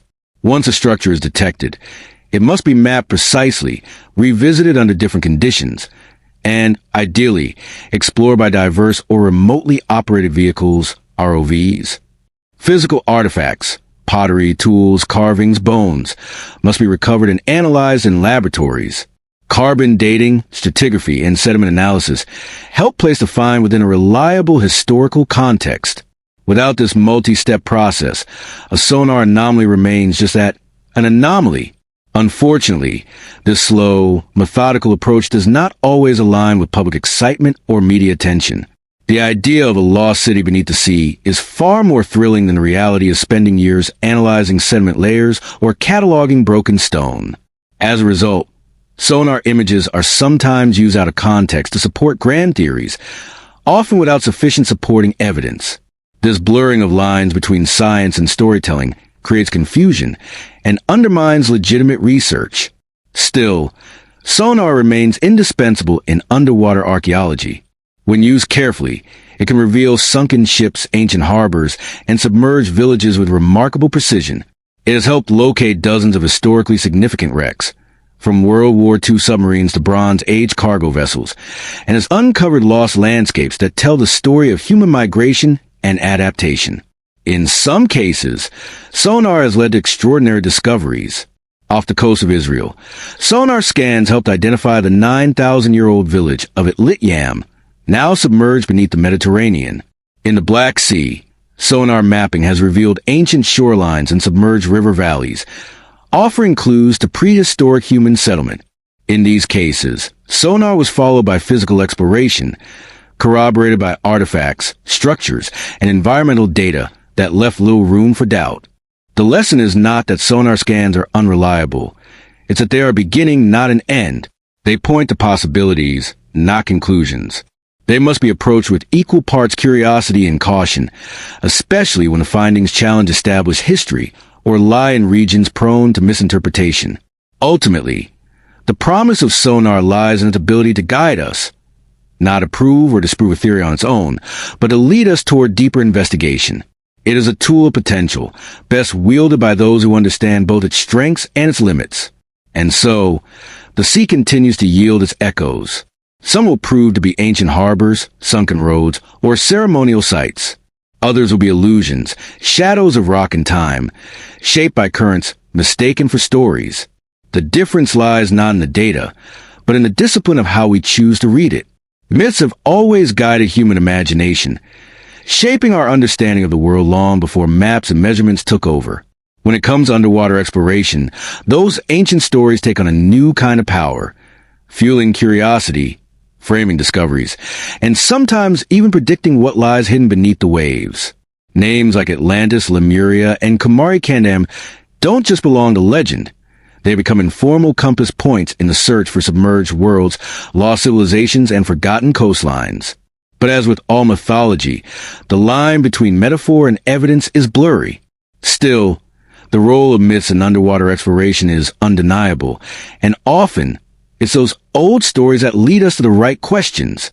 The tale of Atlantis, first told by Plato in the 4th century BCE, is arguably the most influential underwater myth in Western history. According to Plato, Atlantis was a powerful island civilization located beyond the Pillars of Hercules, widely believed to mean the Strait of Gibraltar. It was wealthy, technologically advanced, and ruled over a vast empire. But in a single day and night of misfortune, the island was swallowed by the sea. For thousands of years, readers have debated whether Plato was describing a real place, an allegory, or a blend of both. Despite the absence of physical proof, the Atlantis myth has inspired countless expeditions, books, films, and sonar surveys, especially in regions like the Azores, the Caribbean, and the Mediterranean. In the East, similar myths exist. Lemuria, a now discredited 19th century scientific hypothesis, proposed a lost continent in the Indian Ocean to explain similar species found in India and Madagascar. Though the biological need for Lemuria faded with the rise of plate tectonics, the concept endured in popular culture and esoteric belief systems. Lemuria evolved into a spiritual homeland in theosophical writings and became linked with mystical knowledge, ancient wisdom, and utopian society erased by cataclysm. Then there's Kumari Kendam, a mythological lost continent from South Indian Tamil literature. According to some interpretations, Kumari Kendam was a vast landmass south of present-day India that served as the cradle of Tamil civilization. It was said to have housed great cities, centers of learning, and rich cultural heritage before being consumed by the ocean. While scholars debate whether these texts should be taken literally or metaphorically, the idea has deeply influenced Tamil identity and sparked genuine interest in underwater research near southern India and Sri Lanka. These myths, though wildly different in origin and detail, all share a few key elements: a lost land, a sophisticated culture, and a sudden disappearance beneath the sea. They suggest that the ocean is not just a place of mystery, but also a repository of forgotten greatness. It's no surprise, then, that explorers often turn to these stories, not as literal roadmaps, but as thematic frameworks for what might be possible. Myths provide motive. They make the unknown feel purposeful. In several cases, the relationship between folklore and discovery is surprisingly close. When underwater structures were found off the coast of Dwarka in India, many pointed to ancient texts describing a city built by the god Krishna, later submerged by the sea. In Mahabalipuram, legend spoke of 6 temples lost to the ocean, long dismissed as poetic exaggeration, until a tsunami in 2004 revealed submerged temple foundations near the coast. These alignments between myth and evidence raise an uncomfortable but exciting question. Could other legends contain similar grains of truth? Sonar scans and remote sensing technologies often pick up anomalies, structures or patterns that don't look natural. These findings may not prove a myth, but they do breathe new life into it. A scan showing what appears to be a submerged road or a temple platform can reignite interest in an old story. Suddenly, what was once dismissed as fantasy becomes a hypothesis worthy of exploration. In this way, myth acts as both a spark and a shadow, lighting the way, but never quite revealing the full picture. Of course, there's a danger here. Myths can lead explorers astray. They can shape expectations too strongly, encouraging confirmation bias. If someone goes into an expedition convinced they're going to find Atlantis, they may interpret ambiguous data through that lens, seeing temples and rocks and cities in sandbanks. The scientific process demands skepticism and restraint, qualities not always compatible with myth-driven enthusiasm. That tension is part of what makes underwater archaeology such a delicate field. It's a discipline caught between evidence and imagination, yet completely dismissing myths is also short-sighted. Myths often preserve cultural memories, passed down through generations. In regions where written records were never kept, oral histories may be the only surviving trace of ancient events. A story about a flood that drowned a village may seem symbolic, until sonar reveals a settlement exactly where the tale suggested. A chant about sacred stones lost in the waves may take on new meaning when divers find carved blocks beneath the surface. While myths are not scientific evidence, they're often built on observations, storms, migrations, rising seas, filtered through community spiritual and emotional understanding. In this way, myths offer more than just speculative fuel. They help humanize exploration. They remind us that people have been thinking about the ocean's power for millennia, not just as a threat, but as a keeper of secrets. The sea doesn't simply erase, it buries, and what it buries is often remembered in stories. Myths fill the gaps that science has yet to close, and sometimes they ask the questions that science is not yet ready to answer. As sonar continues to probe the ocean floor, and as divers and archaeologists recover more from beneath the waves, we are likely to see more moments where folklore meets fact. Sometimes the myths will be proven wrong. Other times, they may point us toward truths we never expected. Either way, they are part of the process. They challenge us to look closer, think deeper, and remain open to the unexpected. In the end, it may not matter whether Atlantis ever existed, or whether Lemuria and Kumari Kendam were real places or poetic metaphors. What matters is the human impulse behind the myth, the belief that there's something important down there waiting, something we lost, something worth finding. Across the world, remnants of ancient engineering baffle modern minds. Massive stone monuments, precision cut blocks, and alignments too perfect for chance leave us wondering not only who built them, but how. When it comes to submerged structures, the mystery deepens. If the underwater formations found near places like Yanaguni, Dvarka, or the Bimini Road are genuine works of human hands, then we are faced with a compelling and often uncomfortable question. What kind of knowledge have we lost? And more importantly, how did pre-modern people with no steel tools, cranes, or GPS build something that could survive both time and the ocean? To consider the possibility that some underwater structures are real, we must first let go of certain assumptions. The modern era often imagines technological progress as linear, that each generation knows more than the last, and that ancient people were limited by their lack of machines or formal science. But history suggests otherwise. Time and again, ancient civilizations achieved feats that defy our expectations. They moved stones weighing hundreds of tons, aligned buildings with celestial bodies, and built cities in floodplains that endured for centuries. Their genius was not in our tools, but in their understanding of the land, the stars, the seasons, and the materials beneath their feet. If the underwater sites are legitimate, then we must accept that early humans had engineering capabilities we've either forgotten or overlooked. Consider the basic challenge of working with stone. Modern engineers use diamond-tipped saws and laser guides, but ancient builders managed similar feats with stone, copper, and fire. In places like Peru, the Incas shaped massive stones to fit together without mortar, so perfectly that a razor blade cannot pass between them. In Egypt, the granite beams used in the ceilings of burial chambers weighed dozens of tons and were lifted over 100 feet into the air. On Easter Island, the Rapa Nui carved and transported monolithic statues miles from quarry to coast, using only wood, rope, and ingenuity. These are not isolated achievements. They are patterns, proof that ancient humans had a command of stone that modern textbooks struggle to explain. Techniques such as abrasion, thermal fracturing, and polishing with sand or plant oils were likely used, but the exact methods remain speculative. In some cases, especially with megalithic constructions, it's unclear how even a large workforce could have moved such material across rugged terrain.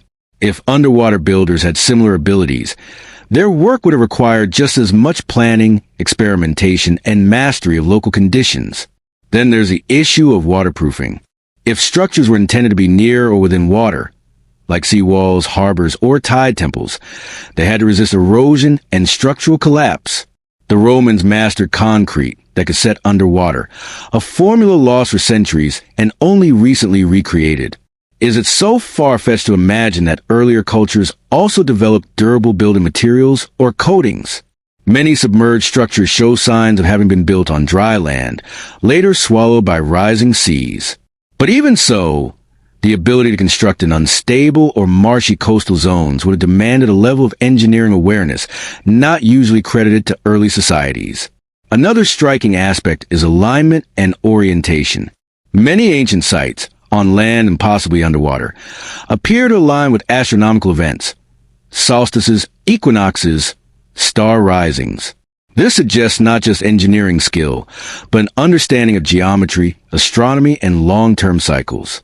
It also implies intention.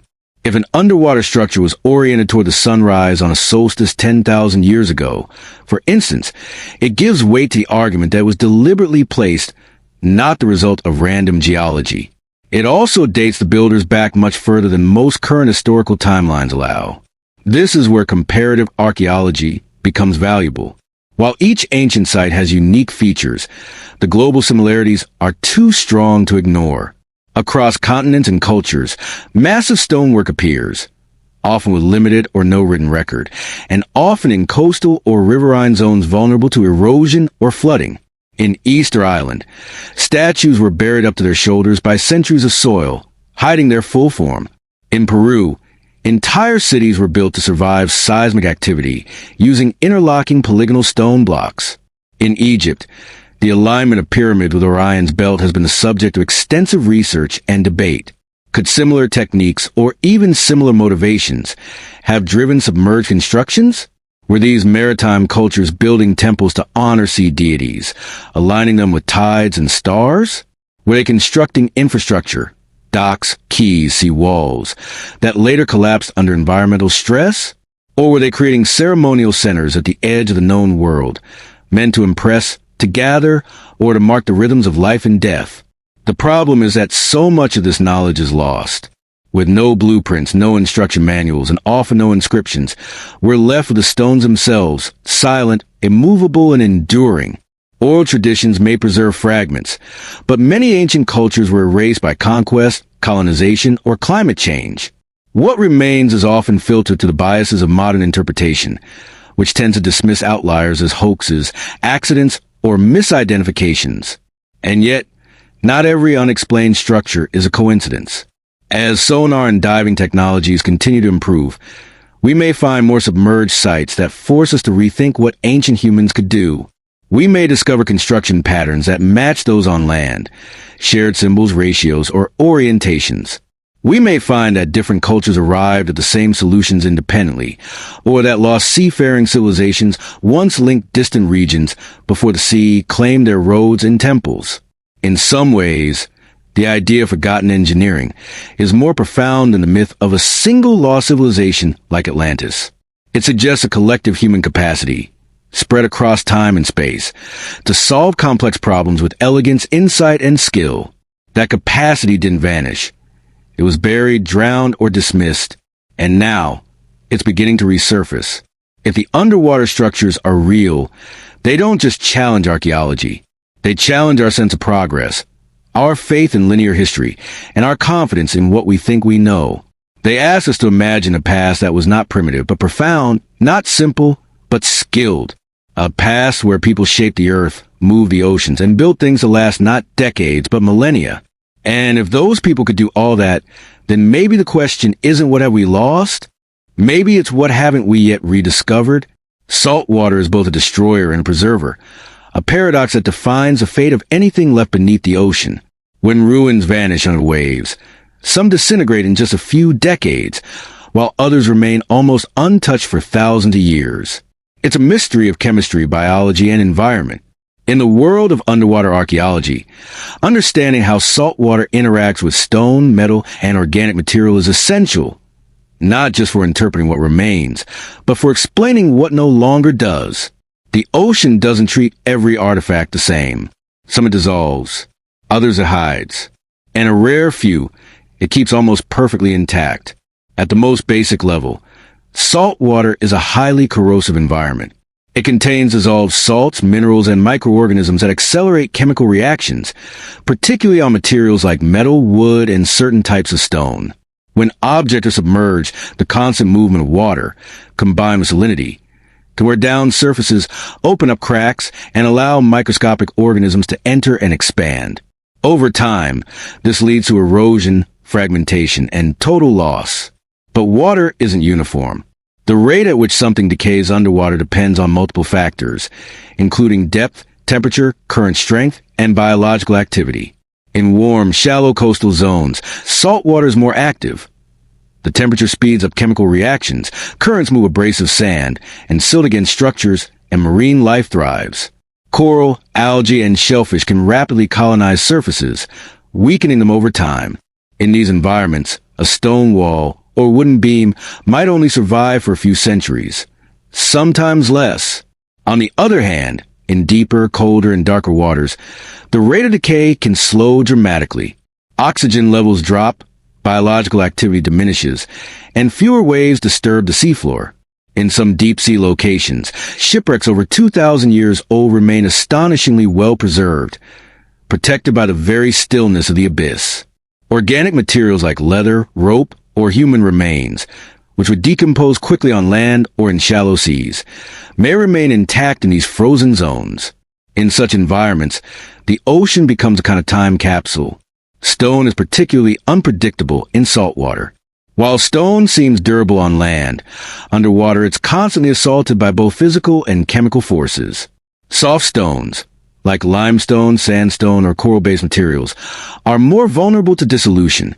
Over time, salt water infiltrates pores and breaks down the stone's internal bonds, especially when combined with acidic conditions. This process, called chemical weathering, can completely dissolve carved features or collapse entire sections of masonry. Harder stones, like granite or basalt, fare better. Their dense, crystalline structure resists saltwater intrusion, and they're more likely to survive in recognizable form. Many of the surviving underwater structures, if truly man-made, are built from these tougher materials. It may not be a coincidence. Ancient builders may have intuitively understood the durability of different stones, selecting them not just for strength, but for their ability to withstand water and time. Biological erosion is another critical factor. In coastal zones, organisms like mollusks, sea urchins, and boring sponges can destroy submerged structures surprisingly fast. These creatures burrow into stone, feed on surface biofilms, or attach themselves in massive colonies that add weight and strain. Shipworms, for example, can devour wooden beams and hulls from the inside out, reducing even large vessels to debris within years. Coral reefs, while beautiful, can also cause damage, growing over surfaces, fracturing stone, and destabilizing foundations. At the same time, biology can aid in preservation. In some cases, marine incrustation, layers of barnacles, shells, and minerals, can form protective coating over artifacts. These biological crusts shield the surface from currents and chemical reactions, slowing decay. Incrustation has preserved bronze statues, amphorae, and even human bones in underwater tombs. Removing these layers without destroying the object underneath requires delicate work, often done with ultrasound, lasers, or acid baths in laboratory conditions. Water pressure also plays a subtle but important role. In deeper regions of the ocean, intense pressure compresses materials and limits the movement of organisms. This can help preserve structures by preventing collapse and limiting biological intrusion. However, extreme pressure also makes human exploration difficult. Remotely operated vehicles, ROVs, are required to study deep sites, and recovery efforts are expensive and limited. Temperature is one of the most decisive variables. Cold water, especially near polar regions or at great depths, dramatically slows decay. Bacterial and fungal activity drops. Chemical reactions slow, and organic material has a better chance of surviving. The Black Sea, for instance, is a prime example of a preservation-friendly environment. With its low oxygen levels below a certain depth, it's considered one of the best natural preservers of underwater sites. Ancient shipwrecks that have been found with sails still attached, and cargo still sealed in jars. But in warm tropical waters, preservation is a race against time. The same sunlit shallows that attract tourists and fish also host some of the harshest conditions for ruins. Here, even stone doesn't last forever. Waves grind edges smooth, sea creatures bore into foundations, and coral buries the rest. Without immediate documentation or conservation, a discovered site in these regions can vanish within decades. This variability explains why some underwater ruins appear hauntingly intact, while others leave barely a trace. It's not just about age, it's about environment. A temple that fell into the sea 500 years ago in the warm Mediterranean may be less preserved than one that sank 2,000 years ago into a cold, low-oxygen trench. And that reality complicates underwater archaeology. What we don't find might not mean it never existed. It may simply mean the ocean took it faster than we could notice. In a way, salt water becomes a filter, not just of physical objects, but of history itself. It chooses what survives and what is erased. Two identical buildings, submerged in two different oceans, may meet opposite fates. One becomes a ruin to be rediscovered. The other becomes a myth. Yet the unpredictability of salt water also creates opportunities. When explorers do stumble upon a well-preserved underwater structure, it's often because a unique convergence of factors protected it. Cold, pressure, sediment, lack of oxygen, all can combine to hold a moment in place, sealed by the sea. As exploration continues and technology improves, understanding these preservation dynamics becomes more than a technical curiosity. It's essential to locating and interpreting the past. Knowing where ruins are likely to survive helps target expeditions. Knowing how they decay helps explain what's missing. And knowing that both destruction and preservation are shaped by the sea reminds us just how fragile and lucky our glimpses of history truly are. In the world of archaeology, discovery is not just about what lies beneath the earth or beneath the sea. It's also shaped by what lies within us. Our assumptions, our institutions, our fears, and our egos. While science prides itself on objectivity, human bias is deeply entrenched in the way history is researched, interpreted, and accepted. Nowhere is this more visible than in underwater archaeology, where blurry sonar images and inaccessible ruins stir both fascination and fierce debate. Claims of submerged temples, prehistoric cities, or forgotten civilizations often face harsh skepticism, not always because of evidence, but because of the uncomfortable questions they raise. One of the main reasons unconventional theories about underwater structures are rejected by academic institutions is because they challenge long-held narratives. Archaeology, like any academic field, is built on consensus, a foundation of accepted timelines, migration models, and cultural development arcs. If submerged city were conclusively dated to 10,000 years ago, for example, it would force a massive rewrite of prehistory. It would suggest that urban development, monumental architecture, and seafaring occurred millennia earlier than currently believed. That's not a small footnote. That's an earthquake. Institutions are cautious, often to a fault. They demand rigorous, replicable evidence before accepting such shifts, and rightly so. But this caution can sometimes cross the line into inflexibility. New ideas are often dismissed not on their merits, but because they come from outside the accepted framework. Researchers who stray too far from mainstream narratives risk being labeled pseudoscientific. Their work marginalized regardless of how carefully it's done. This is where career risk becomes real. Academia is not a neutral playing field. Funding, tenure, and publication opportunities are all tied to institutional approval. A young archaeologist who proposes that a controversial underwater ruin might be man-made risks more than just ridicule. They risk professional exile. Grant applications may be denied, peer-reviewed journals may reject their work, and colleagues may distance themselves to avoid reputational damage. The fear of being branded a fringe theorist can be so strong that many researchers never pursue unconventional ideas, no matter how compelling the evidence may appear. This dynamic explains why some of the most provocative underwater claims, like the Yonaguni Monument in Japan or the supposed Cuban underwater city, are studied more by independent researchers or interdisciplinary teams than by large academic institutions.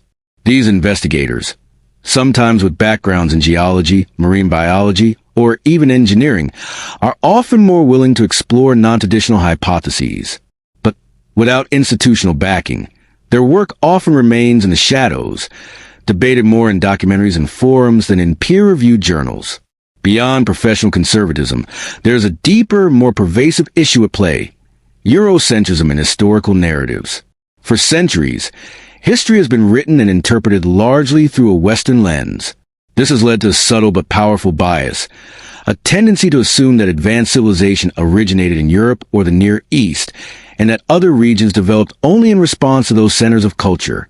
When evidence arises suggesting ancient sophistication in places like Southeast Asia, the Pacific, or Africa, it's often met with disproportionate scrutiny or outright dismissal. This bias skews not only interpretation but funding and research priorities. Underwater sites in the Mediterranean, like the ruins of Alexandria or shipwrecks near Greece, are more likely to receive institutional support than equally intriguing sites near India, Indonesia, or the Caribbean. The result is a knowledge gap, not because the evidence isn't there, but because the exploration hasn't been evenly distributed. This imbalance reinforces existing historical hierarchies, perpetuating the idea that civilization flowed outward from a few central cradles rather than rising independently in multiple regions. Political and religious boundaries also influence which underwater sites are explored, studied, or even acknowledged. In some countries, underwater archaeology is tightly controlled, with permits difficult to obtain and findings subject to government approval. This is especially true in regions where religious or nationalist narratives are tied to historical identity. Discovering a submerged city that predates established religious texts or national histories can be politically sensitive. Governments may downplay or even suppress such findings, fearing social unrest or ideological conflict.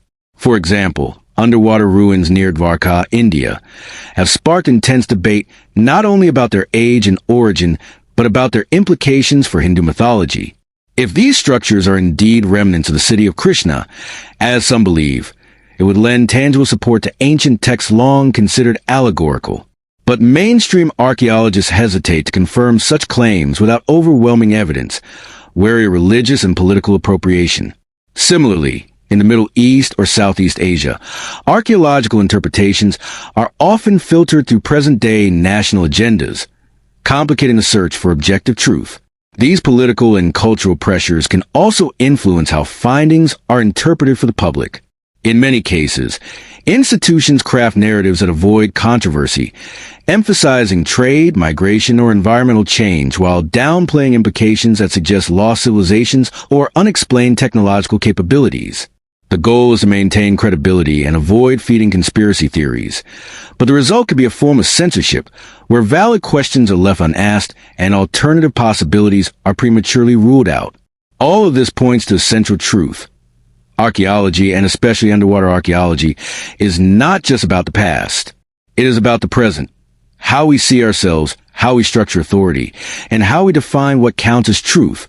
When someone claims to find a 10,000-year-old structure beneath the ocean, the resistance they face is not just scientific. It is emotional, political, and institutional. This doesn't mean every fringe claim is valid. Many are not.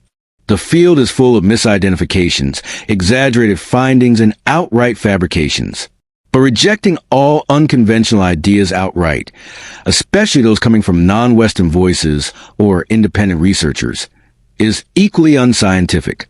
It denies the possibility that history is more complex, more diverse, and more deeply buried than we currently understand. Progress in underwater exploration will depend not only on better technology, but on a shift in mindset. Archaeologists must be free to ask bold questions without fear of career suicide.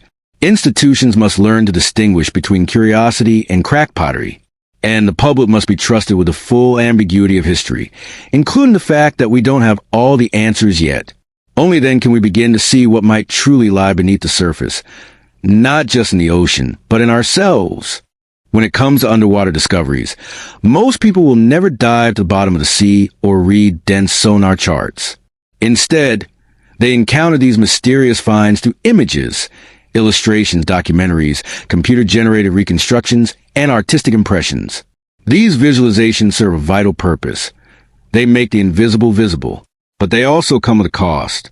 In the space between hard data and imagination lies the danger of distortion.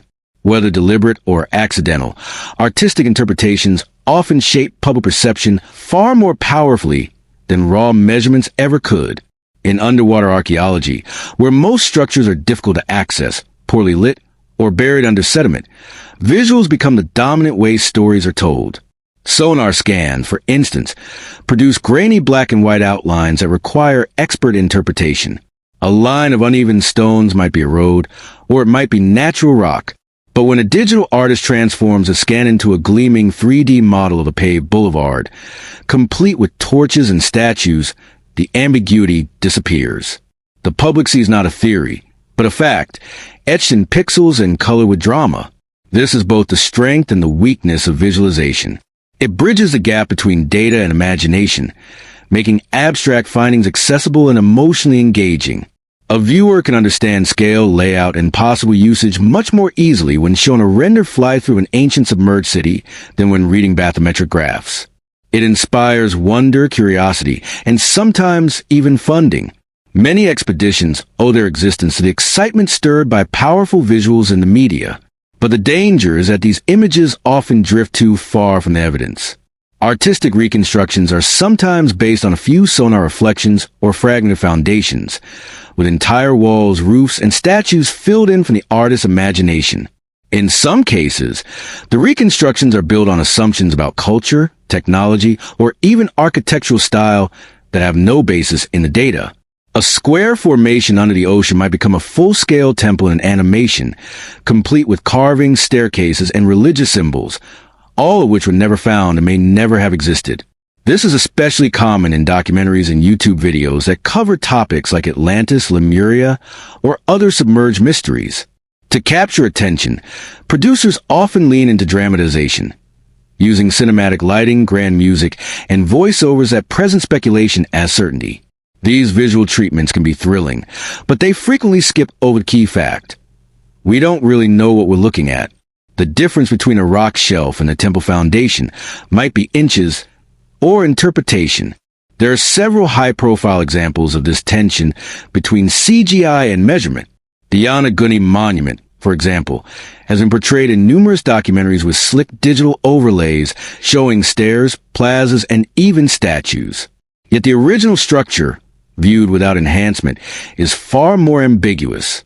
It's a series of sharp-edged sandstone formations that could be man-made, or it could be the result of natural fracturing and erosion.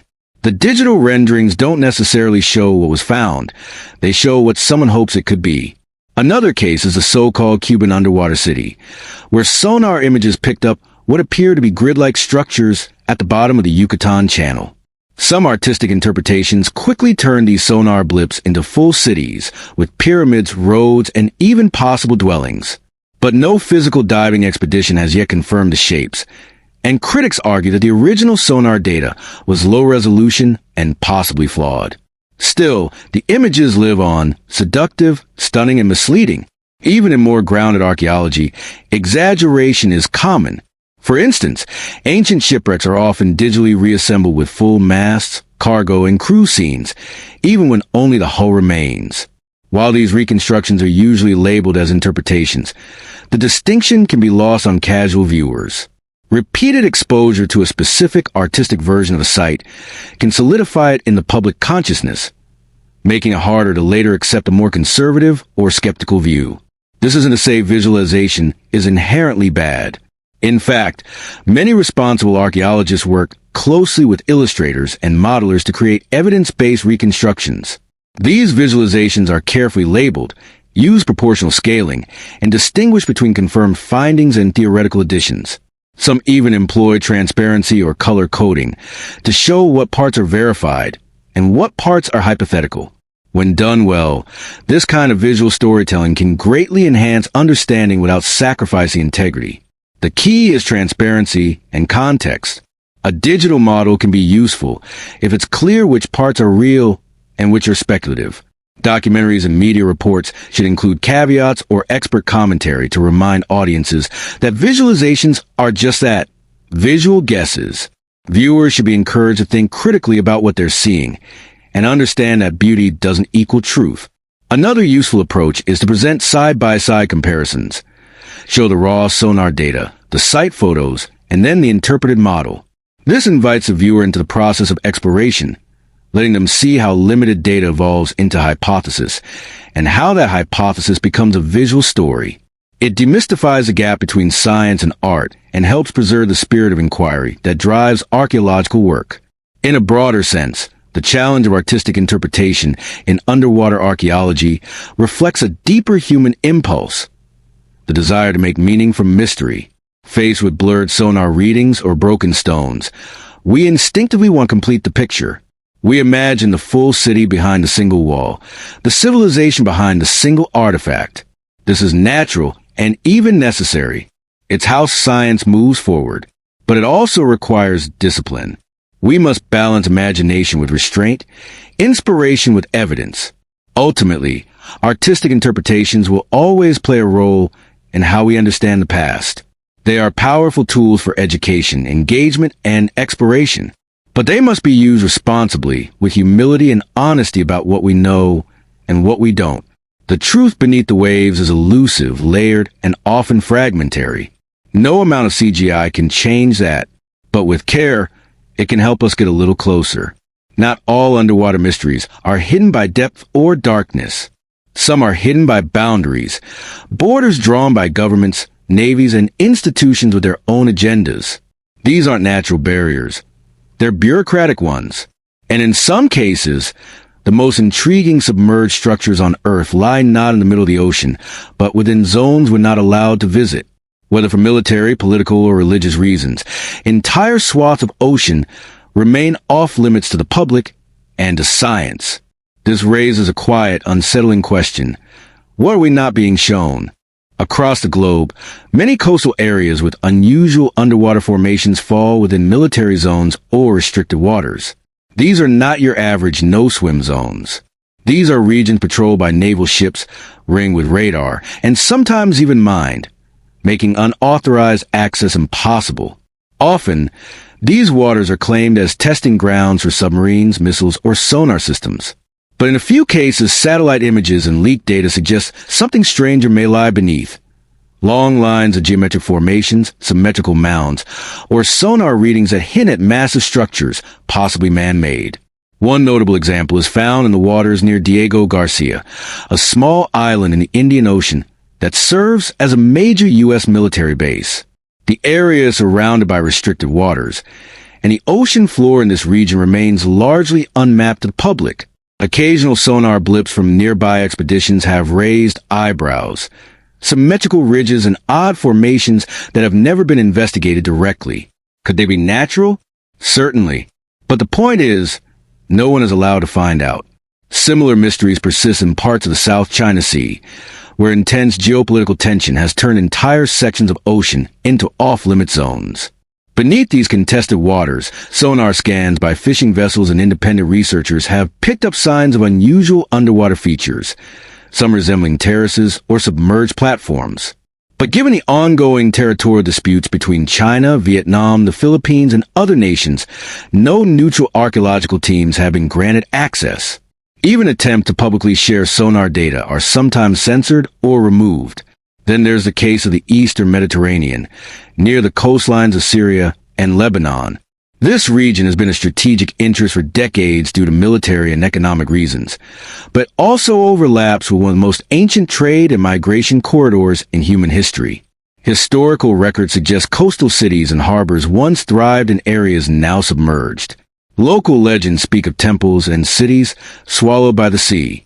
But modern-day conflict and national security restrictions mean that underwater exploration is tightly limited.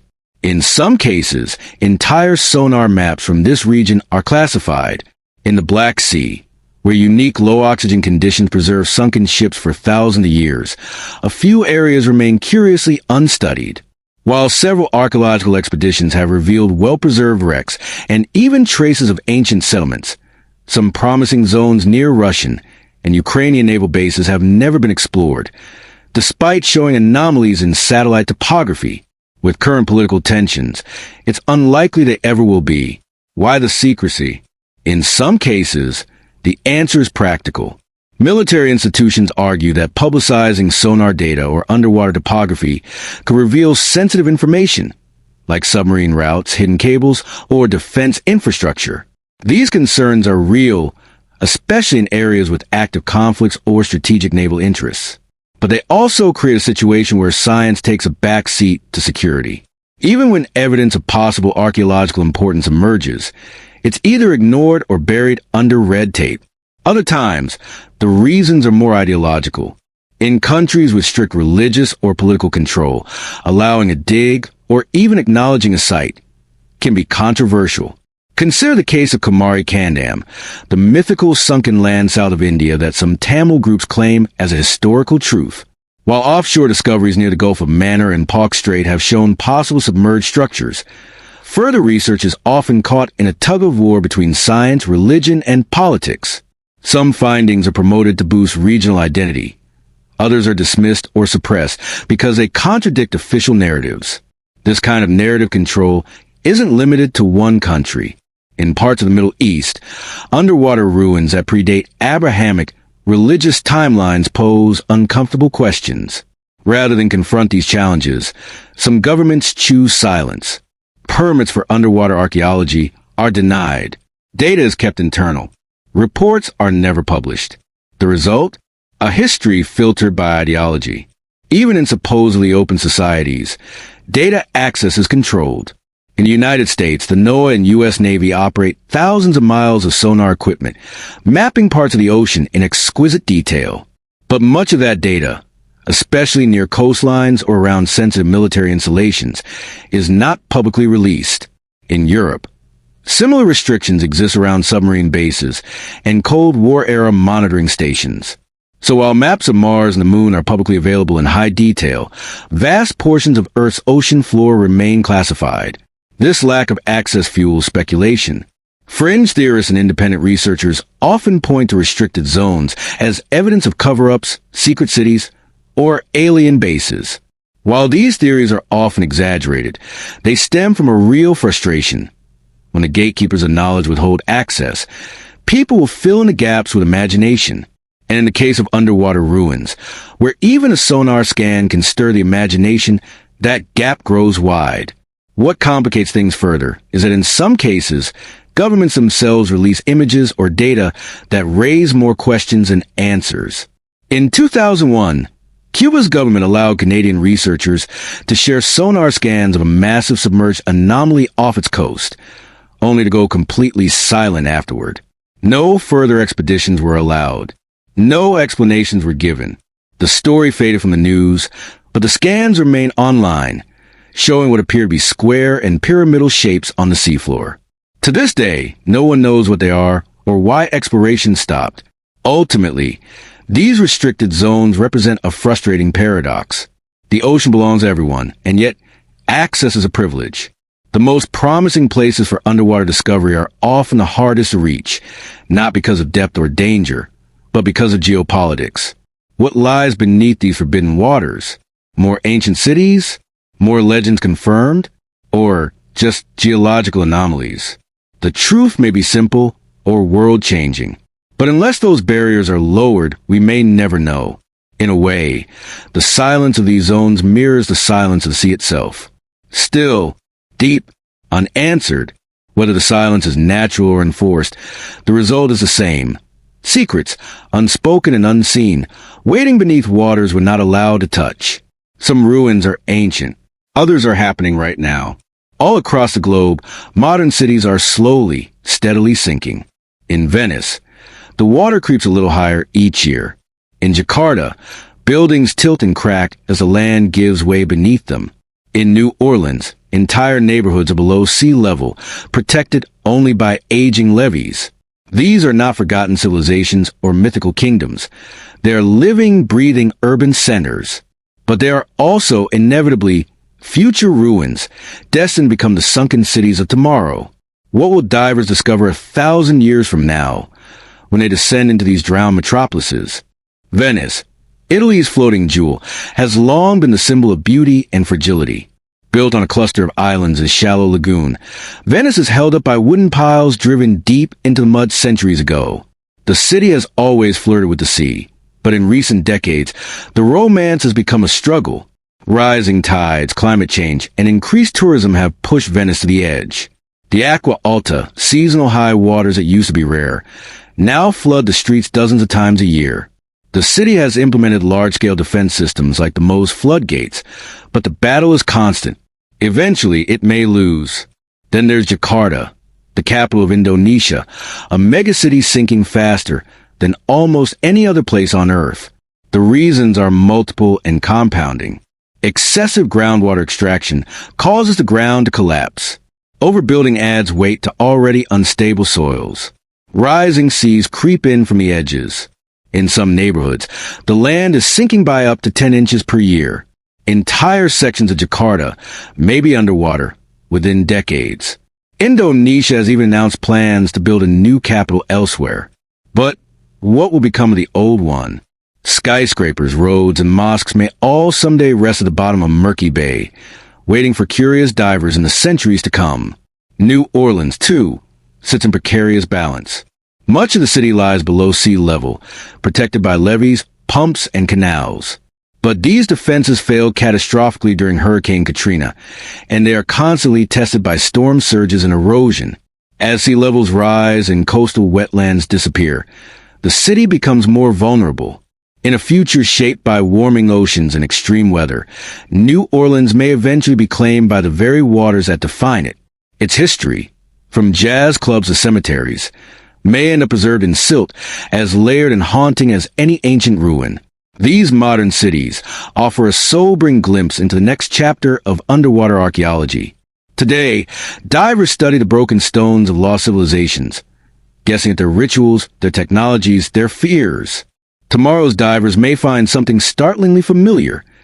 Traffic lights encrusted with coral, apartment blocks surrounded by eels, half-collapsed coffee shops where 1,000 lives once intersected daily. The ruins of the 21st century will carry the same questions that we now ask of Yonaguni or Bimini. Who lived here? What happened to them? Why did they build so close to the sea? But the future may also offer answers. If these cities do sink, their descent will be recorded, not just in myth and memory, but in video, satellite data, and 3D scans. Unlike the ancient past, we are documenting our present with obsessive detail. Future archaeologists won't need to speculate whether New Orleans existed. They'll have Google Street View from before the flood. They'll know what Jakarta looked like, who governed it, and how its population grew. But they may still wonder, if they had so much knowledge, why didn't they save it? In some ways, these cities are already part of a long continuum. Human history is filled with examples of coastal settlements eventually claimed by water. From the Neolithic villages of Lit Yam to the ports of Alexandria, our ancestors built by rivers and seas and paid the price when those waters shifted. What makes today different is the speed and scale of change. Climate models predict that dozens of major cities, including Miami, Bangkok, Dhaka, and Lagos, may face catastrophic flooding in the next century. Some may adapt, others may vanish. This looming future gives underwater archaeology a strange, bittersweet urgency. We often think of it as looking backward, into the deep past, at the bones of forgotten peoples. But increasingly, it's a window into our own fate. As waterlines rise and shorelines retreat, we're forced to admit a truth our ancestors learned the hard way. The ocean always wins, given enough time. What will future divers find in the submerged ruins of our world? Perhaps they'll marvel at the scale of our construction, the concrete towers, the bridges, the endless miles of roads. Maybe they'll be puzzled by the fragility of our systems, how a single failed levee or earthquake could undo an entire city. Or perhaps they'll find personal traces, coins in a cash register, a school backpack under sediment, murals still faintly visible through layers of silt. These details may not mean much in the grand sweep of history, but they offer something more powerful than dates and data. They offer connection. In that sense, the underwater cities of tomorrow won't just be archaeological sites. They'll be memorials to our ambition, our denial, our resilience. They'll stand as reminders of what we built and what we lost. And maybe, just maybe, they'll teach the future what the past never could. How to listen to the ocean before it's too late. History, as we know it, is a patchwork of timelines and stories stitched together from ruins, bones, and artifacts. We're told that civilization began only after agriculture, that humans spent hundreds of thousands of years as nomadic hunter-gatherers before settling down to plant, build, write, and govern. According to the standard timeline, organized society, monumental architecture, and complex belief systems all emerge around 5,000 to 7,000 years ago. But what if that timeline is wrong? What if beneath the sea, where the record is hardest to read, lies a forgotten chapter that upends everything we think we know? It's not a fringe idea. More and more researchers are beginning to question whether the timeline of human civilization is too narrow, too landlocked, and too linear. The prevailing model says agriculture came first, followed by surplus, cities, writing, and then advanced cultures like Sumer, Egypt, and the Indus Valley. But what if advanced societies existed before agriculture, before writing, only to be erased by rising seas during the end of the last ice age? What if our story is missing a prequel?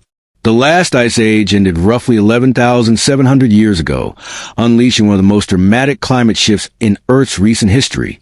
As glaciers melted, sea levels rose by over 400 feet, flooding millions of square miles of coastal land. These weren't gradual shifts over millennia. Many occurred rapidly, in sudden pulses. If humans had built early settlements along those ancient shorelines, they would now lie far beneath the waves, unreachable, undocumented, and mostly unstudied. The archaeological record that forms the basis of our history is built largely on what we can access, and we rarely dig underwater. Land-based archaeology favors deserts, caves, and dry riverbeds, places where tools, bones, and buildings survive for thousands of years. But that very selectivity leaves out vast portions of the Earth's surface. It's estimated that over 20 million square kilometers of land were lost to the sea after the Ice Age. That's an area larger than modern-day Europe. If early civilizations existed in those now submerged zones, they would be completely invisible to traditional archaeology. And yet, hints of a deeper past keep surfacing, literally. Megalithic underwater structures, ancient roads found beneath lakes, circular stone arrangements that predate known cultures. Sites like at Lit Yam, Dvarka, and the Cuban underwater anomaly challenged the notion that pre-agricultural humans were incapable of large-scale architecture or complex social structures. These finds are few, far between, and highly debated, but they raise an uncomfortable question. Have we underestimated our ancestors? There's growing speculation among a subset of researchers, anthropologists, and independent scholars that civilization may not be a one-way arrow. Perhaps it rises and falls in cycles. Perhaps earlier societies built sophisticated systems, only to be erased by catastrophe, natural or otherwise. That would make what we call prehistory not a period before civilization, but rather a period after collapse, a dark age that followed a previous age of order. This view doesn't reject science. It asks science to look in new places. Of course, mainstream academia remains cautious, and for good reason. Extraordinary claims require extraordinary evidence. A few scattered stones beneath the sea aren't enough to rewrite thousands of years of carefully studied human development. But caution is not the same as closed-mindedness. If the only places we look for evidence are the ones that support existing models, we're not doing science. We're reinforcing dogma. This is where underwater archaeology becomes crucial. The ocean is not just a barrier. It's a library of lost information. Technologies like multi-beam sonar, autonomous underwater vehicles, AUVs, and deep-sea LiDAR are beginning to change the game. As scanning resolution improves and costs come down, researchers are starting to explore submerged landscapes in ways never before possible. What they're finding is both exciting and frustrating. Grids, walls, terraces, and geometric formations that might be natural or might be remnants of something older, something more organized than random geology would allow. The challenge is interpretation. In the absence of inscriptions, pottery, or bones, underwater formations are difficult to date or definitively categorize. But that doesn't mean they should be dismissed. Just as we once misinterpreted the age of Göbekli Tepe, assuming it was far younger than it truly was, we may be looking at underwater ruins with the same blinders. Göbekli Tepe was a 12,000-year-old temple complex built by hunter-gatherers, predating agriculture, cities, and writing. It shattered assumptions. It proved that monumental construction could come before farming. That discovery alone suggests that the existing model of linear human progress is too simplistic. So what else could we be missing? Could there have been coastal cultures that navigated, traded, and built before the seas swallowed their world? Could oral traditions, dismissed as myth, actually hold memories of real places, now underwater? Could the stories of Atlantis, Lemuria, or Kumari Kendam be distorted echoes of actual events, filtered through millennia of cultural retelling? Some researchers believe the answer lies in adopting a more open-minded, interdisciplinary approach. Geologists, oceanographers, folklorists, linguists, and indigenous knowledge holders must work together, not just to test wild theories, but to ask better questions. What environmental conditions allow structures to survive underwater? What types of stone naturally fracture into geometric shapes? What seafloor areas align with ancient river mouths or floodplains where humans likely settled? We may never find a fully intact ancient city beneath the waves, but we may find enough fragments, foundations, tools, carvings to suggest a broader, older pattern of human complexity than we've acknowledged. And if that happens, it won't mean that everything we know about history is wrong. It will mean that what we know is incomplete. History is not a finished story. It's a living puzzle, one that grows with every dive, every scan, every new interpretation. The underwater record may not give us clear answers, but it offers us something just as important, a chance to think again. And that, perhaps, is the most human thing of all. Below the surface, past the noise of waves and wind, the ocean holds its silence. It is the same silence that greeted us when we first ascended. Still, unyielding, complete. No answers have emerged from the deep. Only more questions, scattered across stone, sonar, and memory. We have traveled across continents without ever touching land. We have wandered beneath ice, into lagoons, through gulfs, lakes, and seas. We have floated over ruins, to the outlines of lost cities, beside broken walls and fractured altars. But the ocean has not spoken. This closing descent is not about discovery. It is about surrender, a quiet recognition that some truths remain just out of reach, Not because we haven't looked hard enough, but because time has folded them away. What began as an exploration of structures has become something else, a meditation on memory, decay, and the limits of knowing. Down here, deeper than sunlight, deeper than language, the water presses inward like thought. There is no rush, no urgency. The sea moves with patience. It doesn't measure time in decades or centuries. It measures in epochs. Land becomes sand. Sand becomes silt. Stone softens, then hardens again, taking new shapes. Civilizations collapse. Their buildings fall. Their names vanish. And in the stillness, they begin to resemble nature again, just shapes in the dark, stripped of story, stripped of certainty. We have mapped thousands of miles of seafloor. We have sonar scans, bathymetric charts, and scattered samples. But what we truly have is a handful of fragments. A few images here, a few outlines there. Suggestions, not statements. And in those suggestions, the mind begins to build. A pillar becomes a temple. A grid becomes a city.